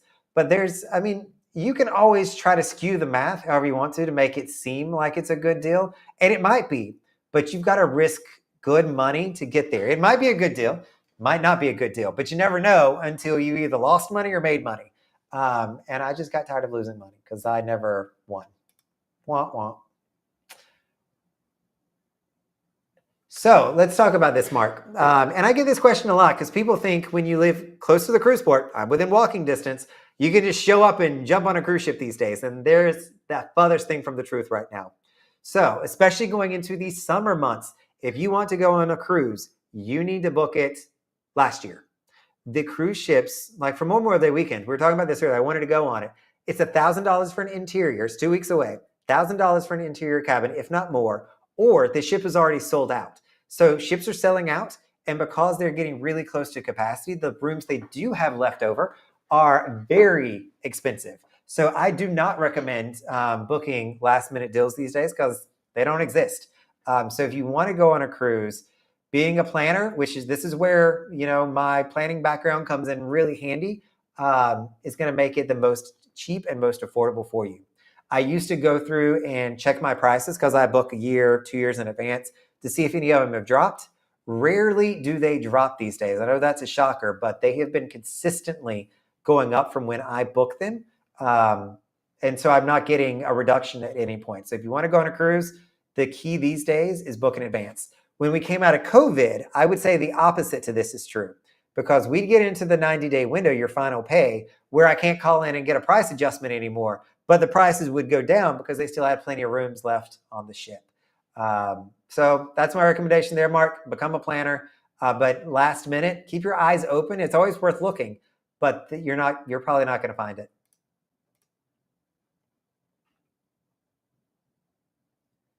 How was the Conquest back in 2002? Probably a very different ship than she is now in 2024. And the Fantasy was a COVID casualty. She was scrapped. So nobody's going on her anytime soon. Ooh, this is a very timely question here, Nick, and I don't even know that you intended on this being a timely question. Any thoughts on the Margaritaville at Sea cruises?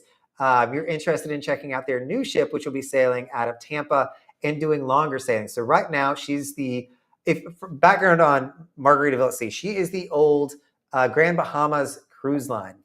No, Paradise Grand Par- What was the name of that cruise line?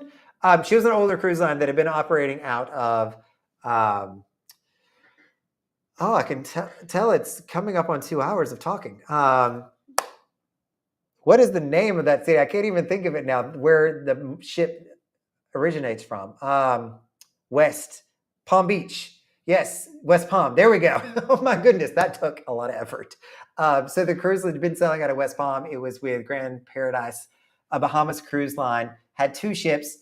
Lost one of them in COVID. I say lost. They sold it off, and it got bought up soon after COVID by Jimmy Buffett's Margaritaville at Sea, who many of you know from its all-inclusive land options that are out there. So they've gone through, they did a complete remodel of the common areas of the ship, not the staterooms necessarily. And they've also acquired another ship, which is still an old ship. They're not getting a new ship like Royal and the other large companies are doing. They bought a used one, and they're going to be remodeling, refurbishing it as well. I've heard mixed reviews from people that have gone. You can get some really good deals on it. It does 2-night sailing, so it's kind of the ultimate weekend cruise because you can leave on Friday and be back on Sunday, or you can leave on Saturday and be back on Monday. You can also extend those. So if you wanted to do time away in Grand Bahama Island, you can stay the night, you can stay a couple of nights, and then come back when you're ready. My thoughts on it, I'd love to try it. I've reached out to Margaritaville at Sea's social media team, trying to get an invite over there, but content creators haven't been too kind to them in the past. So I think that they've not, they've kind of shied away a little bit. But I would go on it. I would try it. It's a cheap cruise line. It's a short weekend. What do you have to lose at the end of the day? With that being said, as of today, their ship, unfortunately, they had a surprise inspection, health department inspection, and they failed. So that is one thing just to keep in mind. It has happened to other cruises in the past. I think that it's just insult to injury to a cruise line that's a cruise ship that's pretty dated, that's had a bad reputation, and now they've failed their health inspection as of this morning. That's when that happened. So I might give them a little bit of time to bring that up to speed. I also haven't had a chance to dive into the health inspection report to see why is it that they failed. Sometimes I read it and I'm like, they got dinged for that? Like, really? Because it can be, if you've ever worked in the restaurant industry, I never have, but I've picked these things up. It can be very small, minuscule things that we wouldn't think anything about that the health department thinks of. But a failing score, it's still concerning, right? You don't want to go on a cruise line that has just failed their health inspection. And it's the only ship they have. It's not like they've got other ships in the fleet that are all doing fantastic. So that's just something to keep in mind there, Nick, if you're looking at Margaritaville at Sea. I might give them a few months, get another inspection under their belt, because normally if they failed this one, they will be back in short order to get them back to a good spot. No, thanks, Stephanie. I've always I think about it from a safety and security perspective. I probably do overshare more than I should some days, but that's the world we live in. If people wanted to figure it out, I'm sure they could. It's not complicated. I did. I booked it for winter of 2025. So you might be waiting a little while on this one, but it will be coming. I'm super excited to try it out and see, what all the hype is over there. Carnival, from a content creation perspective, has such a loyal following. They have so many people that love Carnival, that follow Carnival, and they're bloggers dedicated just to Carnival, similar to how I used to be with Royal Caribbean. And so I'm kind of excited to go and check it out.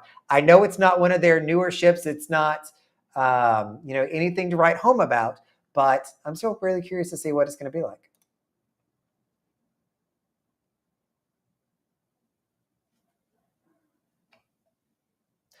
That could be the case. I'm used to doing booze cruises. I do weekend cruises. Even on Royal and Celebrity, In Virgin, they're still booze cruises. And so I'm used to a little bit more of a chaotic situation, if you will, a lot of groups as well. But I don't know what to expect at this point. I'm interested to try it out. Jen, be careful. I might bring you with me. We might have to do another group cruise. No, I probably would not do my first sailing on Carnival as a group. I would want the authentic experience so that I come back and share that with you all on here's what I thought without having all the Carnival loyalists come with me that follow my channel as well and hyping it up and giving me all the keys to the castle. I want to get in there and figure it out. Like that's part of the fun of sailing different cruise lines these days is just figuring it out and working through how do I have a good time here. Hey, Mark. So there's a few groups that do get together consistently, and I think this is on all cruise ships. So you're going to have a LGBT plus meetup that is going to happen traditionally nightly. On Royal Caribbean, that's oftentimes in Vintages is where that's going to be. If you're looking at Royal or Celebrity, it's oftentimes going to be at the Martini Bar during happy hour. Or it's going to be in the World Class Bar. That's where it was on Reflection. Oftentimes, they'll have these meetups where they don't have a lot of patrons already at the bar. So they'll try to do this to move people to another bar and spread out some of the love. The other group that you're going to find is they're going to have solo cruiser meetups. So if you are a solo cruiser, you will also have meetups. And I think those are the only two that I am familiar with at this point. I'm thinking. There's Friends of Bill W, which is a 12-step program. So if you are looking for a meetup like that, there will be people there. If you want to meet other like-minded people from AA, GA, whatever have you, they do have that. It's called Friends of Bill W, which I've never figured out why it's called Friends of Bill W. Like I don't know who Bill is, but funny story, and I'm going to share this. Because when you cruise a lot, you just get a lot of funny stories. So I was walking around planning out a full ship tour on the Allure of the Seas. And so when I do that, I walk around and kind of plan my path. And you guys, there's work that goes in behind these things. As much as I say I just turned the camera on and start talking, there's work.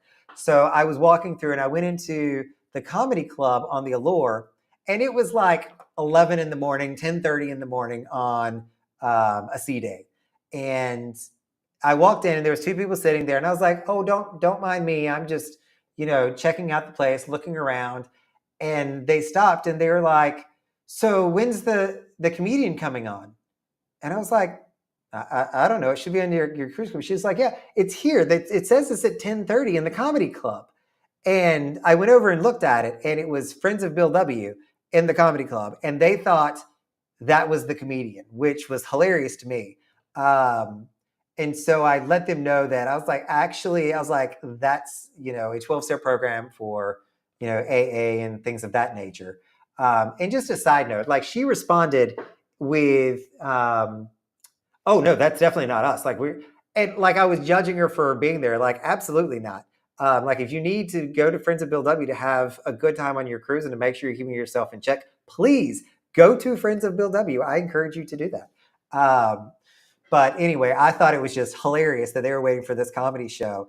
I don't know if it's a good thing or a bad thing that nobody showed up for Friends of Bill W, but it was just a hilarious kind of situation there.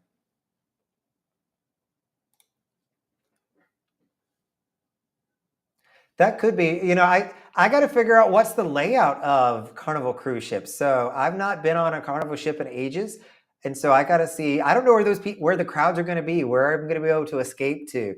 Those are all things that I'm going to have to figure out.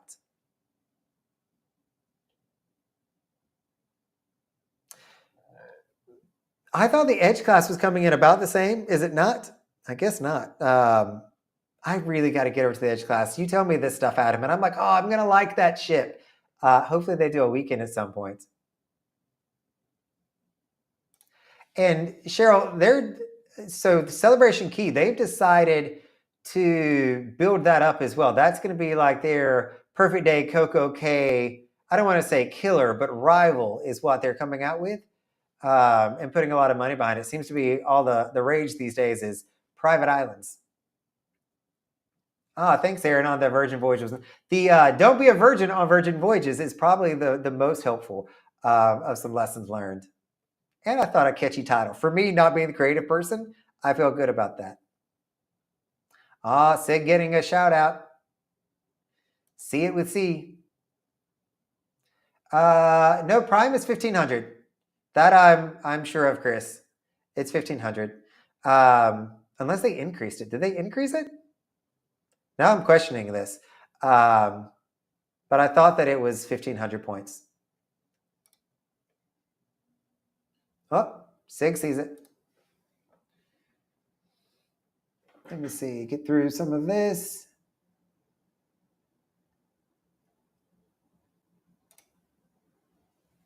Going on a Virgin cruise. So one of the things you want to know about Virgin is all of their classes are included. So that's the great thing about Virgin Voyages is it's all inclusive when you get there. Gratuity is included, all that good stuff. Your more beverages are like your Coke products and things like that are going to be included, but also your specialty classes. So if you want to do an athletic class of some kind, they've got some neat ones. Sign up for those as soon as you get on the ship. Get on the ship early and sign up quickly. I don't think they release those prior to boarding. So you need to be on the ship Wi-Fi to get those, and they fill up every single time very, very quickly. I would still encourage you to, if you want to attend a class, go 15 minutes early to that class and see if somebody is a no-show. So they've got yoga classes. They've got bungee aerobics where they attach bungee cords and you just bounce all over the place. They've got spin classes. They've got a really fun 70s disco dance class, which is I think Zumba equivalent, but I've heard really, really good things from their classes. So even though it's going to be a short trip, I would still try to do them just because they're fun. And Virgin is the healthier cruise ship when it comes to that kind of stuff. Originally, Aaron, I'm from Eastern North Carolina. Goldsboro is home. That's where I grew up, was born, raised, and then moved up to Boston for 11 years in 2006, right after graduating college. Living in Miami so far has been fantastic. I started in Fort Lauderdale. I lived there for 3 years. Didn't really care for Fort Lauderdale. Me and it just didn't vibe for some reason. But coming down here to Miami, it's an urban city. It's walkable. It's got transit. It's absolutely beautiful weather. I can see the cruise ships. I'm living a really good life, you guys. I have to pinch myself sometimes. It's really good down here. It's good. Sig, I think I am. So I started this at 7:30 thinking I would end at 9:30 and I keep talking. I could do this probably all night unless I get tired and start having some brain moments. But I probably do need to put in a last call for questions. If you got something on your mind, let me know because I probably do need to start getting ready for bed, starting the routine up. But last call for questions here. And I'm going to quickly scan through these to see if there's any questions.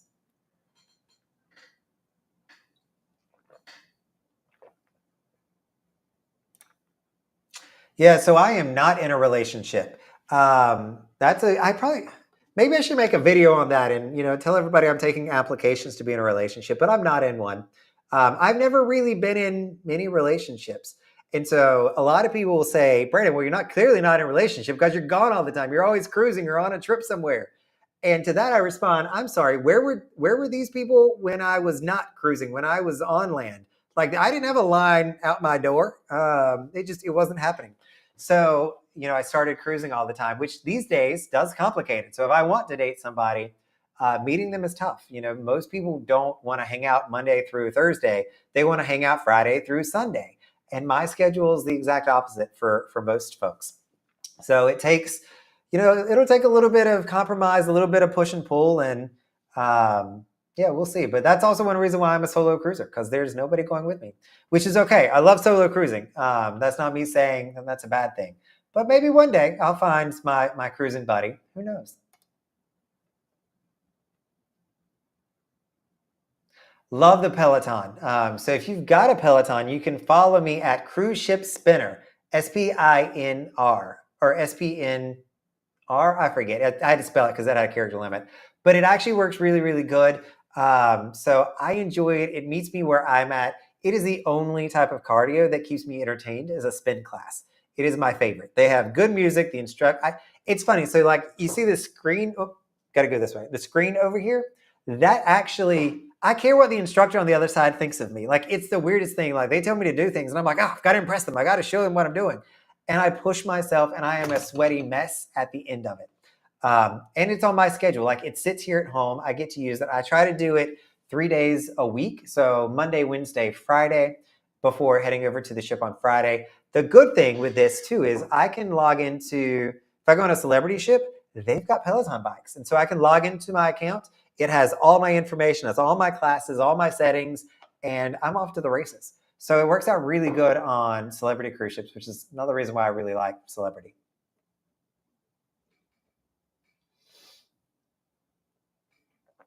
Greg, you're going old school on this one. So Friends of Dorothy is what we used to call the LGBT plus meetup. Before, I guess you could actively say LGBT or say gay.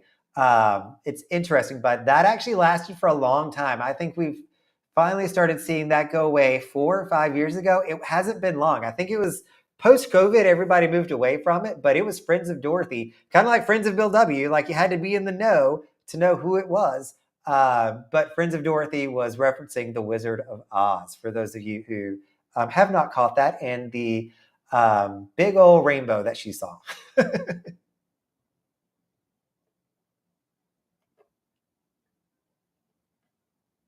Now I know. So Bill W., our friend, founded AA. Thanks for that, Tom. I had no idea.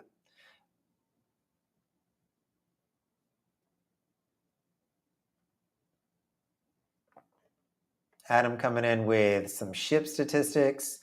Jen. Oh, Jen, go take care of your niece. I totally get it. You got to be the auntie with the most. She also hasn't seen you in a little bit since you've been gone. This is crazy. I mean, it's like literally like 4 people on this call have said they're from Goldsboro. Like, I don't think that the algorithm is pushing it just to Goldsboro folks or people with Goldsboro connection, but that's pretty cool. Ooh, my favorite thing about the reflection. Food was good. Honestly, the people. I think the most people that I talked to, we enjoyed the people the most. So if I compare it to Freedom, to MSC, to the other cruise lines, it had a step up vibe and feeling to it. It was a little bit more tame for a booze cruise, still a booze cruise, but it was a little bit more tame, a little bit more sophisticated, and it was a party crowd, but like a 40-year-old party crowd. It wasn't like a 25-year-old party crowd, which, in my opinion, 2 different parties, which you're going to find a lot more on Freedom of the Seas. So we all kind of really liked it. Maybe there's hope for me yet. You never know. Granted, at this point in my life, it can't always be the other person, right? At some point, you got to take accountability. So we'll see. But I've got a really great life, and I'm just as happy as I can be. So if somebody comes along, it's fantastic. If they don't, that's also fine too. Will, Discovery class. I don't have an update on this. What can I say here? For the Discovery class, I used to say that I did not believe that that was a thing. Like, I saw no reason why Royal Caribbean would ever make a smaller ship. I didn't believe it. And I still say that I don't believe it. I don't think that they're going to go through with it. What I will say to that, though, is I do believe, however, that they are seriously considering that as an option, that they are doing the due diligence and the research to say, what are we going to do when these older ships are out? Do we want to replace them? Yeah, I think personally it'd make more sense for them to say, okay, Celebrity is going to be our smaller cruise line. Let people go for Celebrity if they want that experience. The smaller ships, to me, that's not Royal Caribbean anymore. Royal Caribbean is massive cruise ships, and that's where they make a ton of revenue. So I'll be very interested to see how this moves forward. It's not going to be happening soon. They've got, Star of the Seas coming out. They've got another Icon class coming out. They've got a lot of these really big cruise ships that they got to pay for and bring out before they start focusing in on this. But I think that it could happen. I still give it like a 15% shot. But I think that they're researching it and they're serious about it. So we'll see if it comes to fruition. I would love it if it did, but I'm not holding my breath on it still. See it with C. I look forward to seeing you on the Peloton bike. Maybe we can do a class together. No, actually, I would gladly do a longer cruise. My go-to, David, used to be 10-night sailings. So when I initially started, if I was taking vacation time, I wanted that ship to leave on Friday and I wanted it to come back on Monday. And I traditionally would do that over a long weekend where Monday was a holiday. So I'd have to take 4 days of vacation time and I'd get 10 nights at sea, which was fantastic. So that actually is one that I really, really liked. I have done two 12 nights, or did a 12 night, did a 13 night. So South America and Asia. I did a back to back in the Persian Gulf for 14 nights. And I stayed on an Oasis class for 3 weeks during COVID, working remote. And so that I did not enjoy because if I am working on a cruise ship, one thing that I've learned, it's not fun. You're working. Like the reason I go on a cruise ship is not to work. It is to get away from that. So if I'm going to be stuck in my room working 8 or 9 hours, what's the point? I found myself really not enjoying that experience. It went by way too quick and it just wasn't fun. I was paying for something that I was not utilizing, not using. So I don't normally do that these days. So I'm in an office, I'm working, but if I'm taking that long of a cruise, I'm using vacation time and I'm not working. I don't know if in retirement, like let's fast forward to, I don't know, let's say 10 years. I'm going to be optimistic here for retirement. Can I see myself going on longer sailings? I can see myself doing longer sailings, but I don't think that I can see myself doing months at a time anymore. We'll see how that plays out when I get there, but I think that I'm going to do more probably week-long sailings and just play it by ear. But I don't see myself moving in forever.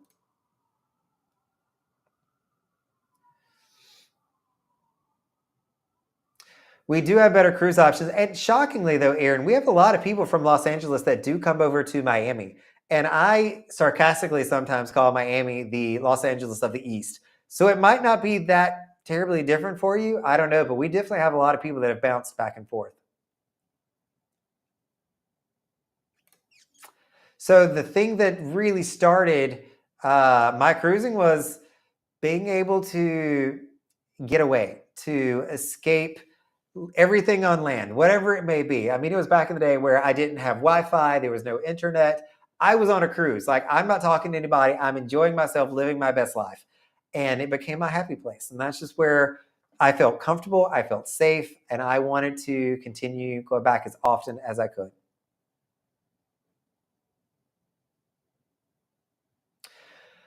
So interesting. I had a conversation this week, and one of my friends on Symphony was there. Hey, Maria, if you're listening in, she said she went on Icon and she loved it. And I was like, really? I was like, come on. She was like, no, like you would actually like it, Brandon. I was like, I don't think so. She's like, listen to me. And she started laying out like all these reasons why she loved it and she thought I would too. And I started scratching my head going, okay, the way you're describing it, I might enjoy that experience. The way Royal Caribbean describes it, I would not enjoy that experience. So, will I ever go on Icon? Sure. I'm going to go on it at some point just to check the box and say that I've done it, if nothing else. But is it one that I'm going to look forward to? I'm going to be very trepidatious about going on this cruise ship because I just don't know that I'm going to have an amazing time on it. And I don't like paying a significant premium when I think that I'm not going to enjoy it. Like that just doesn't sound like a smart move on my part. But will I go there? Yes. When? Probably 8 years from now. I don't know. It's not going to be no time soon, the way her prices are going. All right, everybody. So I appreciate you. This is my longest live yet. Oh my goodness. I've been talking for almost 2.5 hours. It's amazing how you get me going and I just keep on talking. But I am always honored for you to come to hang out with me here on this live stream because it's me hanging out with my friends. And I feel like, you are one of those. So thank you for listening in tonight. This has been a pleasure. And I'm going to try to do this more often. As I committed at the beginning of this, look for me next Tuesday or Wednesday. We're going to try to make this a weekly activity for us. I don't know that I'm going to go 2.5. Maybe this is just my built up energy from not doing these from 2 months. But we're going to try to do these a lot more often. All right, everybody. This is Brandon, the Weekend Cruiser. Hope to see you on a Weekend Cruise soon.